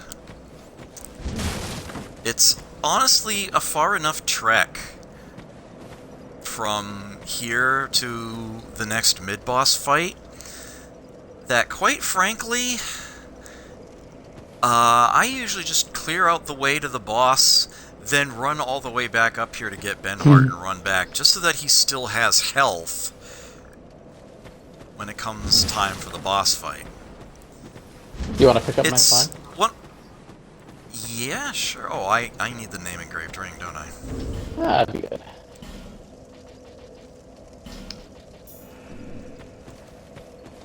Here we are. It's right outside the... Yeah, I see it. Yeah, I got it. This area kind of sucks. How about the Dark Quartz Ring, actually? There are a lot of enemies with dark-infused weapons out here.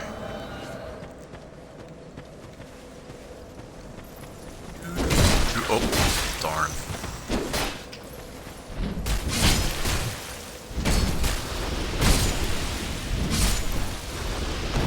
Check it out.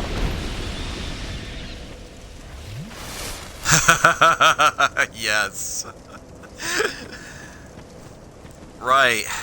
Decked out like one of the farmers. So the pickaxe weapon that he was equipped with, that is one of the deepest secrets in the game, figuring out how to get it.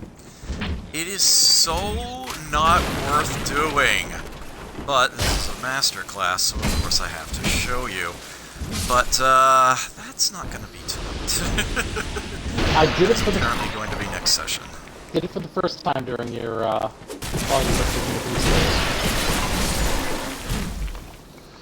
Oh, you hadn't done it before. Ah, tonight is the first time. Oh.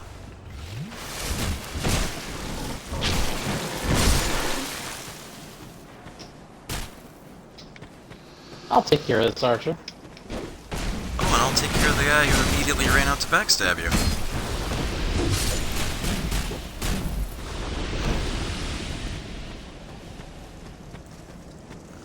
Anything in that one? No? Okay. I honestly don't remember which tent has the bonfire in vanilla. Oh! But it is definitely in a tent. It's actually the one right next to the bonfire itself, because I saw a message saying something to the effect of visions of bonfire.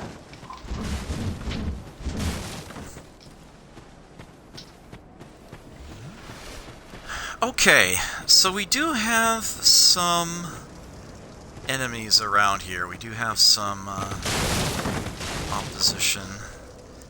Alright, well, that guy's just going to hang out in the corner. He's going to be fine in this version. We do have a couple other items to grab while we're here. You might wonder how you get inside of there. It certainly looks like there's stuff in there, and there most certainly is. Well, it has to do with this well. Grab the Titanite shard off the front of it, but then this jump could be easier to do. You can end up on the roof if you time it wrong. There we go. Actually got it. 3 holy water urns. Piggy. Be sure this pig is not present in vanilla.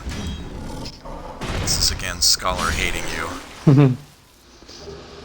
Or helping you to get a certain item. Smooth and silky stone. And now we're inside this area here. These little barrels. And there's a chest. And of course we can climb up out that ramp. But don't you even think about it, Skippy. I do nothing. I do nothing. Yeah, as is clearly seen by the latches on the front of this thing, it's a mimic. I did it. It's the dark leggings and the staff of wisdom, and yeah, now you got what you deserved, Skippy. Here we go. I got no sympathy for you whatsoever. In my world, I can do. Oh, I took off a couple of different rings. No wonder that didn't work. That was still funny. No regrets. Didn't really lose much. Alright, so I do have to draw your attention to one of the things that I picked up in there. The Staff of Wisdom. Staff of the Lost Land of Olathis. This is what Strayed is seen carrying, if I recall correctly. Right. Sorcery Dedicated Catalyst cannot be used to cast hexes. The crystal at the tip of the staff greatly augments spell strength. Already a finely crafted staff, made even more effective by its crystal, the brilliance of which has been polished over time with powerful magic. This has the strongest int scaling of any staff in the game. You can see it requires 50 int to use, and it does indeed become the most powerful staff available once your int gets high enough. But note that it does cast spells slower. It's only a 10% boost. The Witch Tree Branch is 40. And it is also heavier. And there's one other odd thing that should be noted about it. It's very long.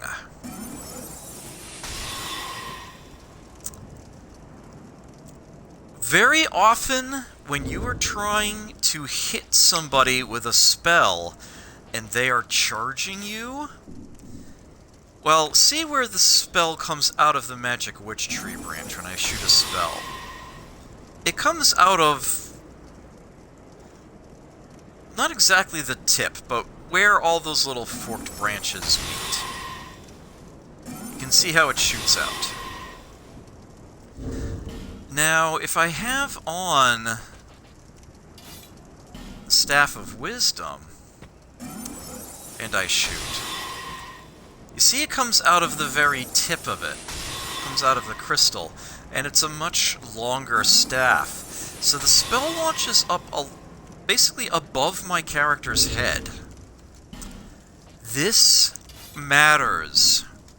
I cannot tell you how many times I have shot a spell at an enemy only to have it miss because it went completely over their head, even when I am locked onto them, simply because they charged at me.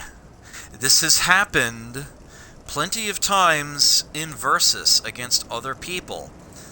It's like, unless there's a couple feet between you and them, your spell will miss. It will shoot over their head. It might be the most powerful staff in the game, but I don't think it's the most useful. Even if you have a super high int, there are still plenty of reasons, plenty of good argument behind using the Witch Tree branch instead, and I am firmly in that camp. With that said, if you know what you are up against, you know that they are nice and slow, you know you can get away with the Staff of Wisdom, it will certainly deal more damage per spell than anything else out there. But yeah, I highly recommend. That is not Skippy. Oh. Yeah, I can put mine. The other green group dream? I do! Okay, weird. I put it next to the bonfire itself then. Yeah, it's like, I see a summon sign, but it's not yours, it's somebody else's. Neat. Let me give my... let me give it a minute. Oh, there it is, okay. I see it. Okay.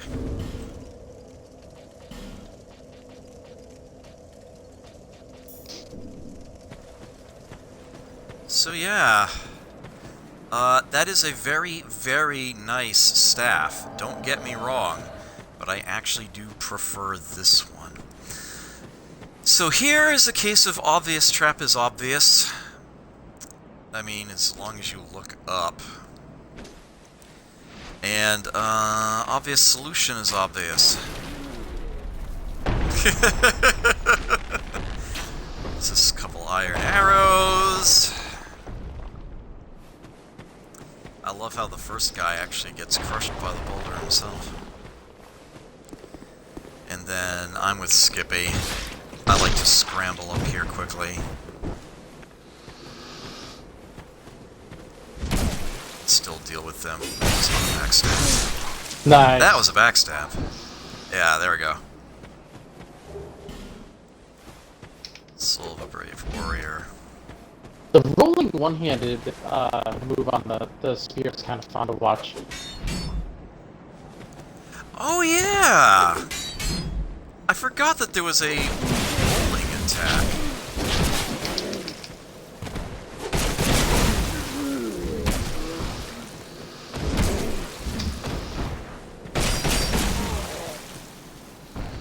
So yeah, these guys will aggro pretty quickly. And they have Dark Infused on their weapons, so try not to fall for that.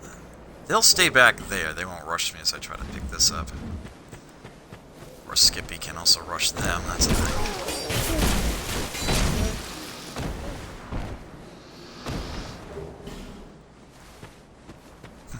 Yeah, they drop lots of torches for some reason. Spiders on the door. A little bit of foreshadowing.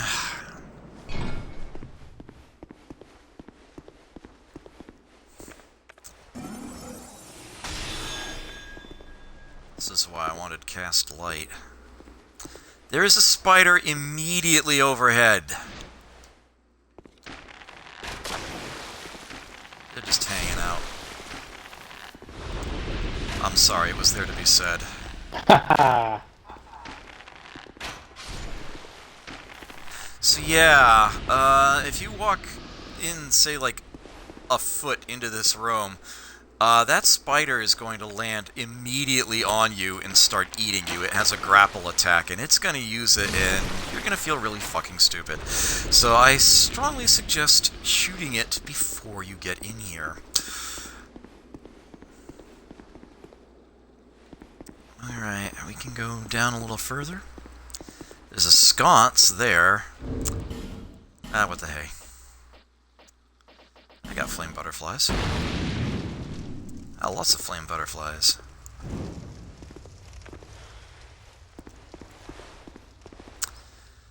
So that chest in the center there has a trap unique to it. It is not a trap type that is not reused anywhere else in the game. Oh shit, did it break the chest? That's new. I wouldn't lose too much sleep over the lost contents. That is not something that happened in vanilla.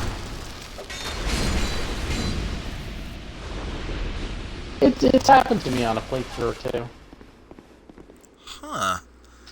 Yeah, I don't think I actually encountered that problem before, so this is simply rubbish now. Whoops.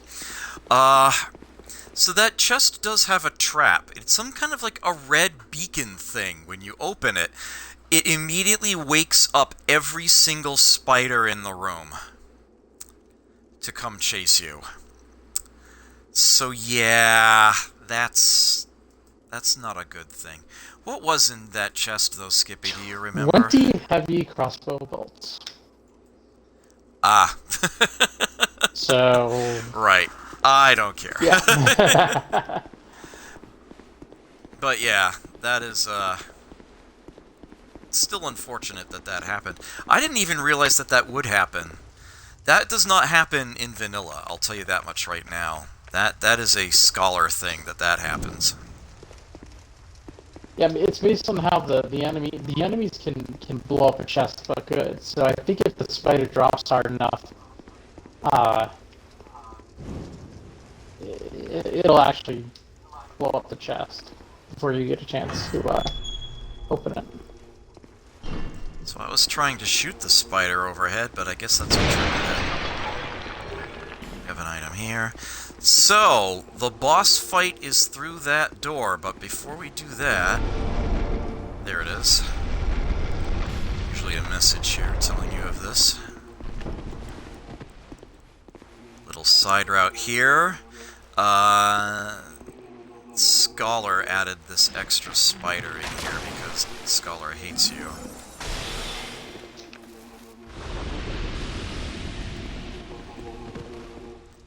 There's a water jar, not that there's any fire around to really concern yourself with, although I suppose there are some, I think there's a pyromancer in the next boss arena. Think of it. Not that it matters too much. That water jug is actually kind of a trap. Because, well, you know, conversely, if you, water will help your fire defense, it will obliterate your lightning defense. Oh! Okay, Another that's instance something of I did Dark Souls 2 being not know. a little devious. Aha! Okay, yeah, I did not realize that. That's why I have Skippy along for all of this. He knows things I don't, and I know he does. Alright, so I have come all the way back out to the first bonfire so that we can recruit Benhot of Jugo. Oops, wrong tent. Is it this one? Yeah, it's this one. Okay. And he is now in perfect health. There's no opposition between here and this next mid-boss, so he will be in perfect shape for it. It's tempting to summon him just to help with clearing the way down through into all of this, but my word. Oh, there's a lot of opportunities for him to get into trouble, and But Oh, you yeah. want him alive. Yeah. Have to win 3 boss battles with Benhart in them and surviving. This is the first one we have to do. Benhart's a little slow. It'll take him a while to get here. Yeah. He will make it. It'll take some time, but he will make it.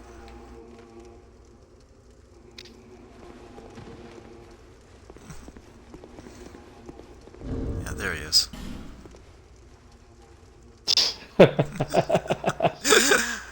Alright. Don't want to cast anything. No, I'm good. Not that I need this for the fight, but it's there anyway. So this is a very sort of unique horde battle.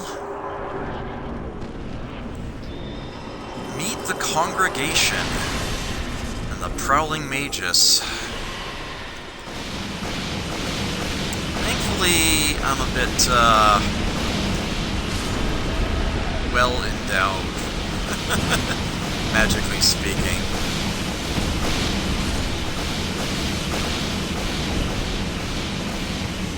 That was super fast.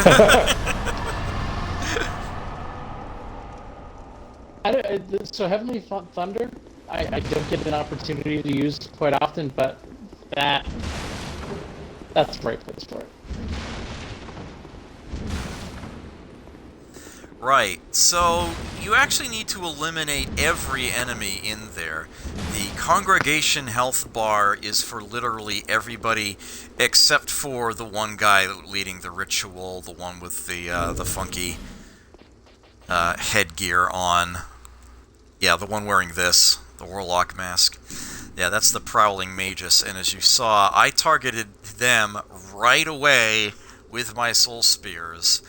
I was just going to get rid of them as quickly as possible. Ah, yes, look at that.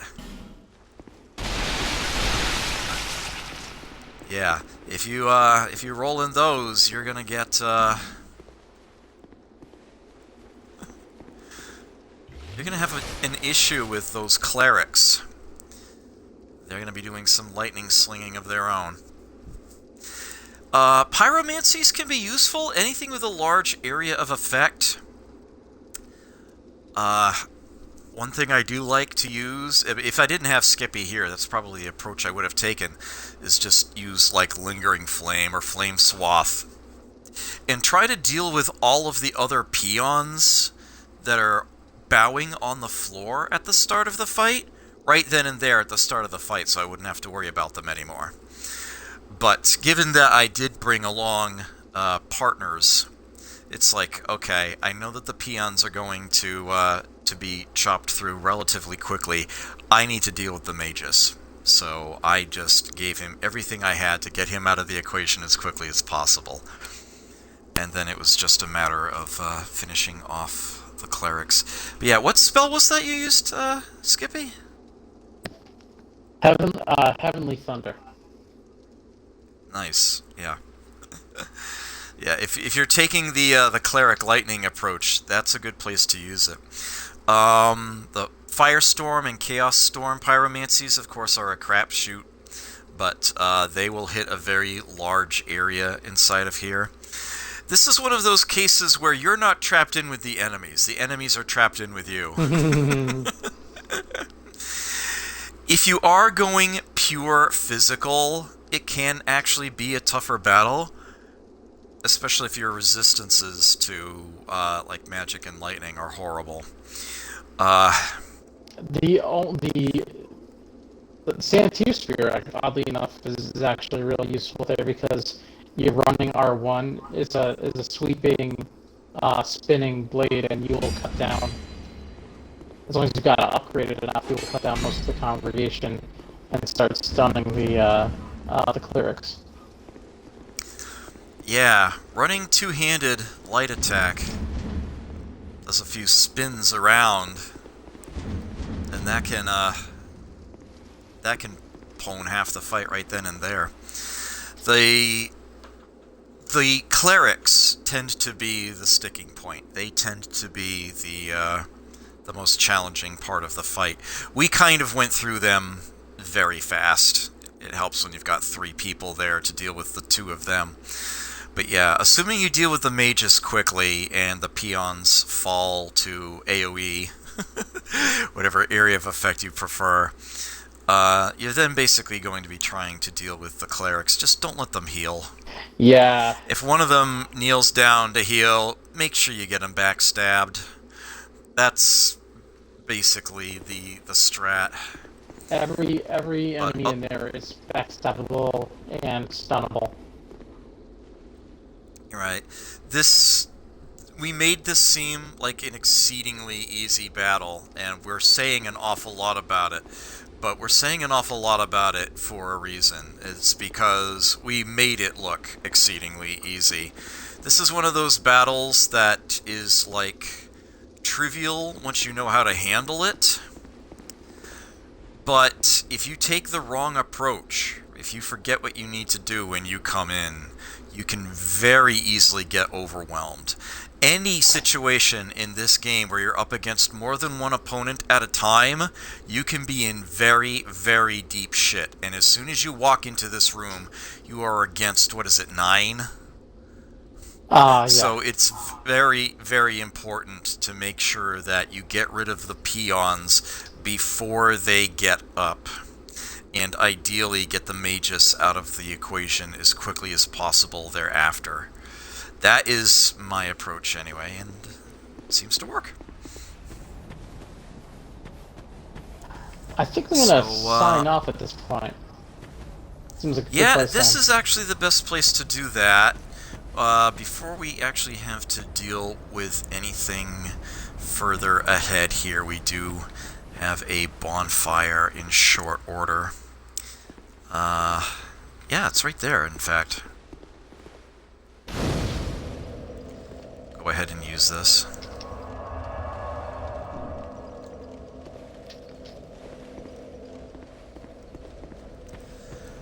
And, with that having been done, I don't think this... Oh, there is an item in here.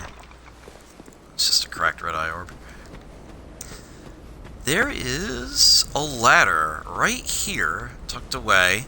It's amazing how easy it is to miss this.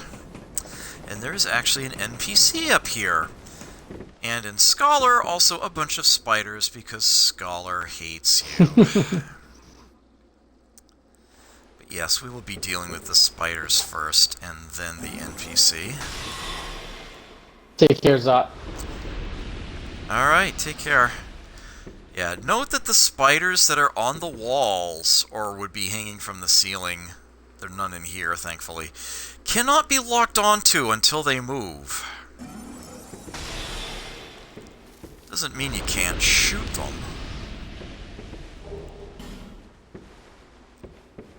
These are nothing but fading souls.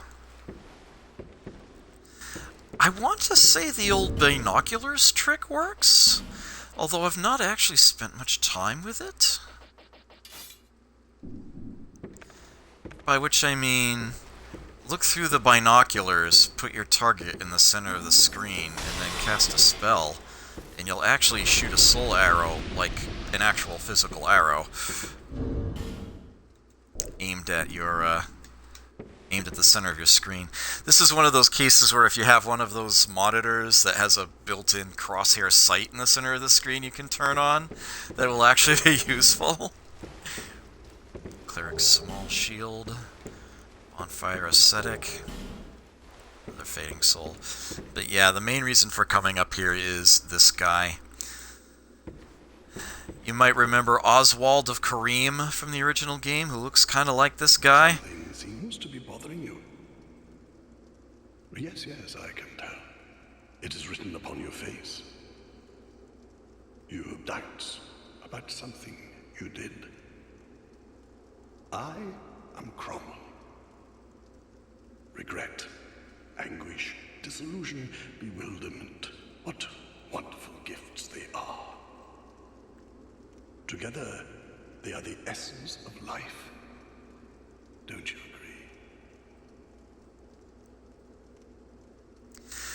So meet Cromwell the Pardoner.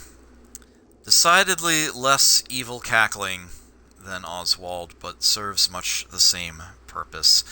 This is the guy you can go to and pay an exorbitant amount of souls to, based on your level, in order to remove any sin that you might have on your character. Any offline sin, anyway. The kind that you get from murdering NPCs. After a certain patch, I forget when it was added, and I also kind of forget why. Every character gets one free absolution out of Cromwell. But now you're lost, bewildered by your own actions. You poor little thing. Yes, how tiny and frail are we? But if your heart is yet sincere, your sins will be forgiven. Now is the chance. Demonstrate your sincerity to me. I remember there was a bug involving one of the NPCs that could cause them to go aggro against the player despite it not being their fault. I forget the actual details behind that, but as a means of fixing that, as it were, they decided to take the easy approach of simply giving every character one free absolution through Cromwell. And that does actually still apply to this day. If you have not sinned, don't worry, you won't burn it up if you say ask for ask for pardon. And I openly admit that one of the things that I will typically do on a playthrough is go kill Titchy Gren. Kill the Covenant of Blood master there in order to get his equipment, and then come back here and get pardoned to remove that, since you get to do that for free. Titchy Gren's equipment, if I recall correctly, is actually useful. It has a special effect on it.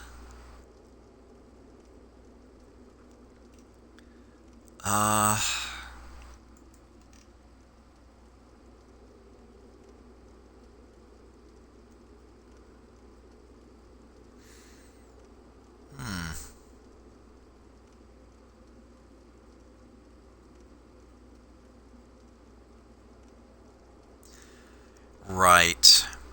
If you kill him, he'll only drop his hood, but then Melentia will have his robes for sale.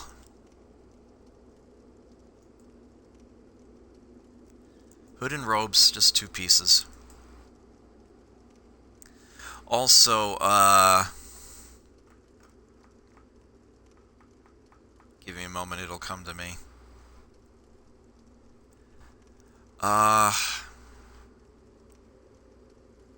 His scythe. He has his, the Nar Alma scythe that he carries.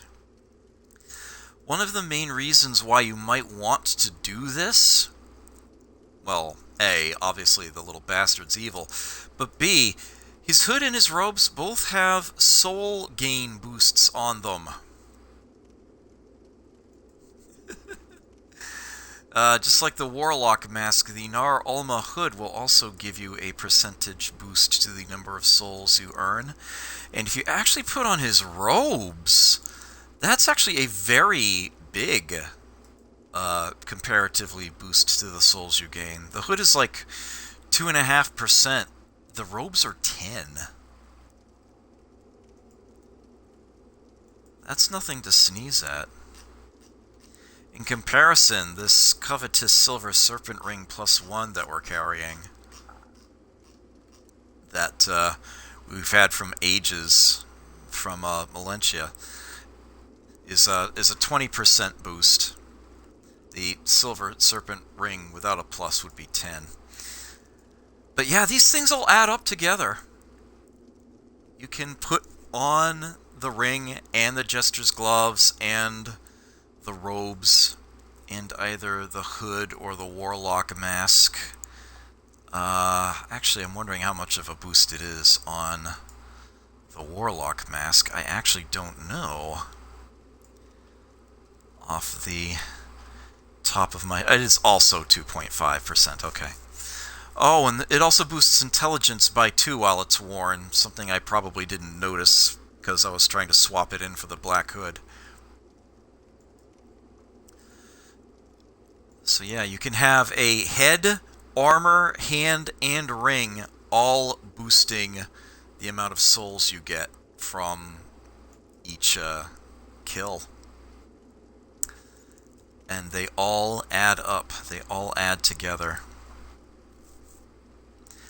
I don't think there are any pants in the game that do this.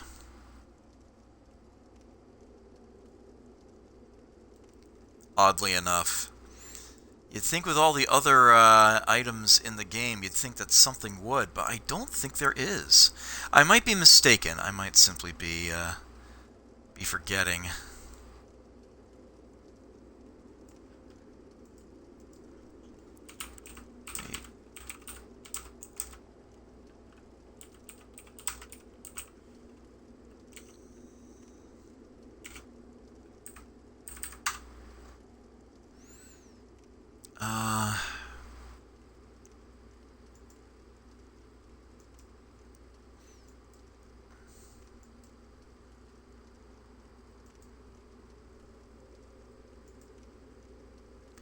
The Tseldora trousers.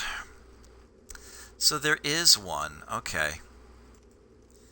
I think every piece of the Tseldora set actually does give you, yeah, although the robe isn't as good. It's only 5%. Are the Jester's gloves equal to the Tseldora manchettes or no?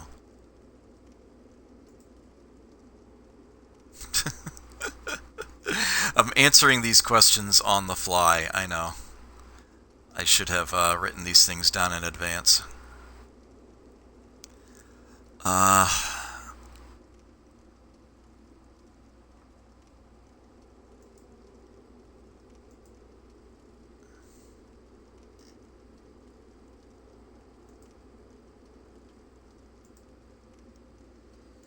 Okay, they're equivalent to the gloves then. Alright. So, any of the headgears will give you 2.5%. The Naralma robe will give you 10% souls. Jester's gloves, or Tseldora manchettes, will give you 10% on your arms. And the Tseldora trousers will give you 5% on your feet. And then your best silver serpent ring. And you're good to go. I'm trying to remember where you get the Tseldora set, though. It's what Volgan, the armorer in Majula, wears. And I'm pretty sure that one of the ways you can get...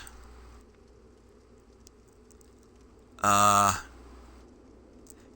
if you're willing to take that approach, you can get that armor set simply by killing him.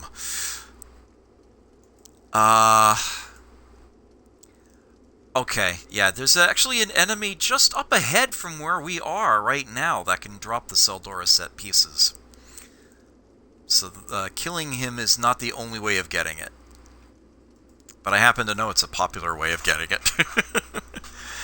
At any rate, he does also, yeah, we've got some things for sale here, the White Priest set. This is the men's set. Here are the various bite rings. We already have a poison bite ring +1, so we don't need that. Curse bite ring. Blood bite ring we don't have, but I'm pretty sure there's a +1 to get, like, not far from here?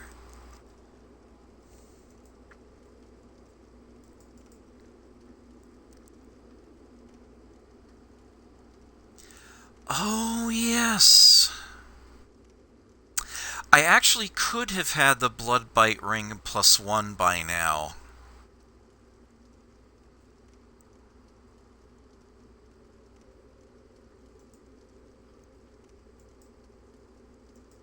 Oh, it would have just been a standard Blood Bite Ring, not a +1.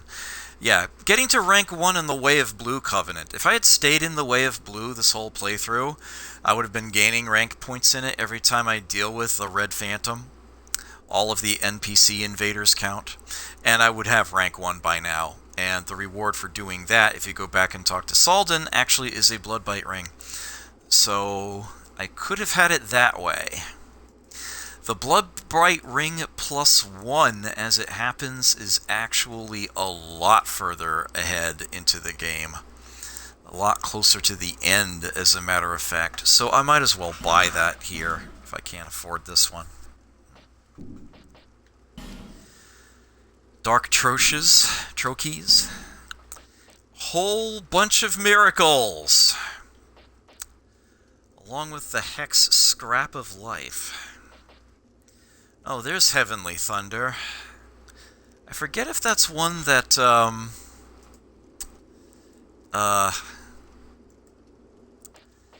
you can, find or buy from Alicia of Lindelt. Or if, oh! Targray also sells it. Blue Sentinel Targray. Okay. So there's a way of getting a copy of it before you get here. Okay. Suddenly I was wondering if Skippy was skipping ahead on us, but no. Anyone can be forgiven, as long as he is sincere.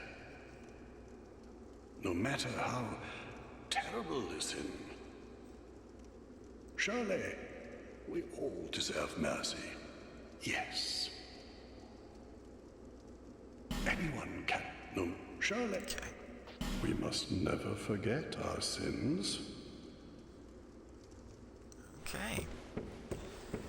So there's that. If I do feel like killing Tichigren at some point, I don't right now, but if I did, I could, go there to get one free pardon. So, this is what we have to look forward to next time. Mind the Gap.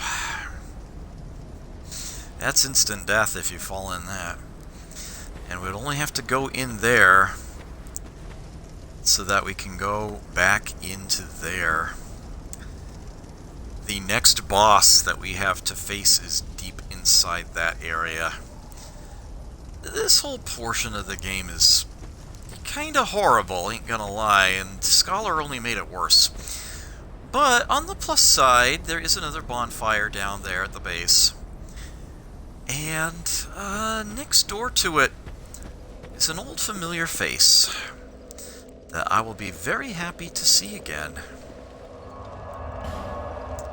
But for right now, it's time to do some stream mop-up. Oops, not servants' quarters. I wanted Strade's cell. My mistake.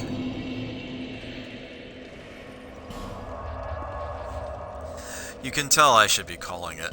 I'm,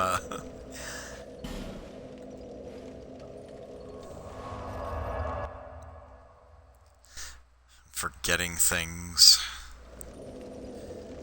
Misreading others. I'm clearly done for the night.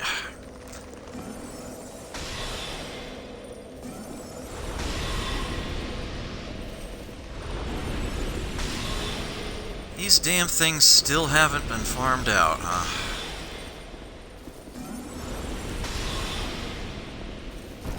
Let's see if any of the special souls I grabbed can be used here. This is a most twisted soul. Very good indeed. Prepare to peer straight into the heart of magic.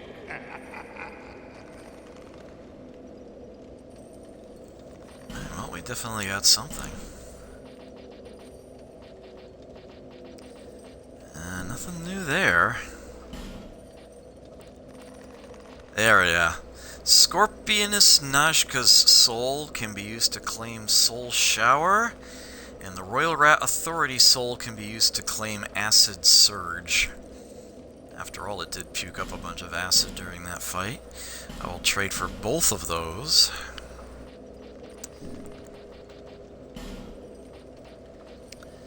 And that'll do that for that.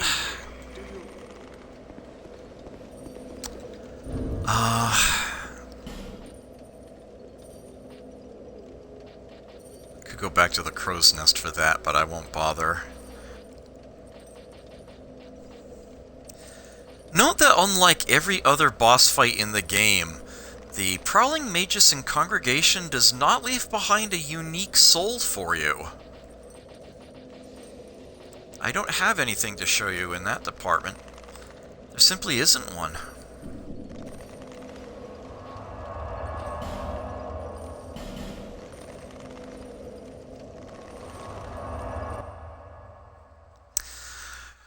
Alright, so we should be making our way to the last of the 4 Great Old Ones at the next session, and maybe even start in beyond the Shrine of Winter into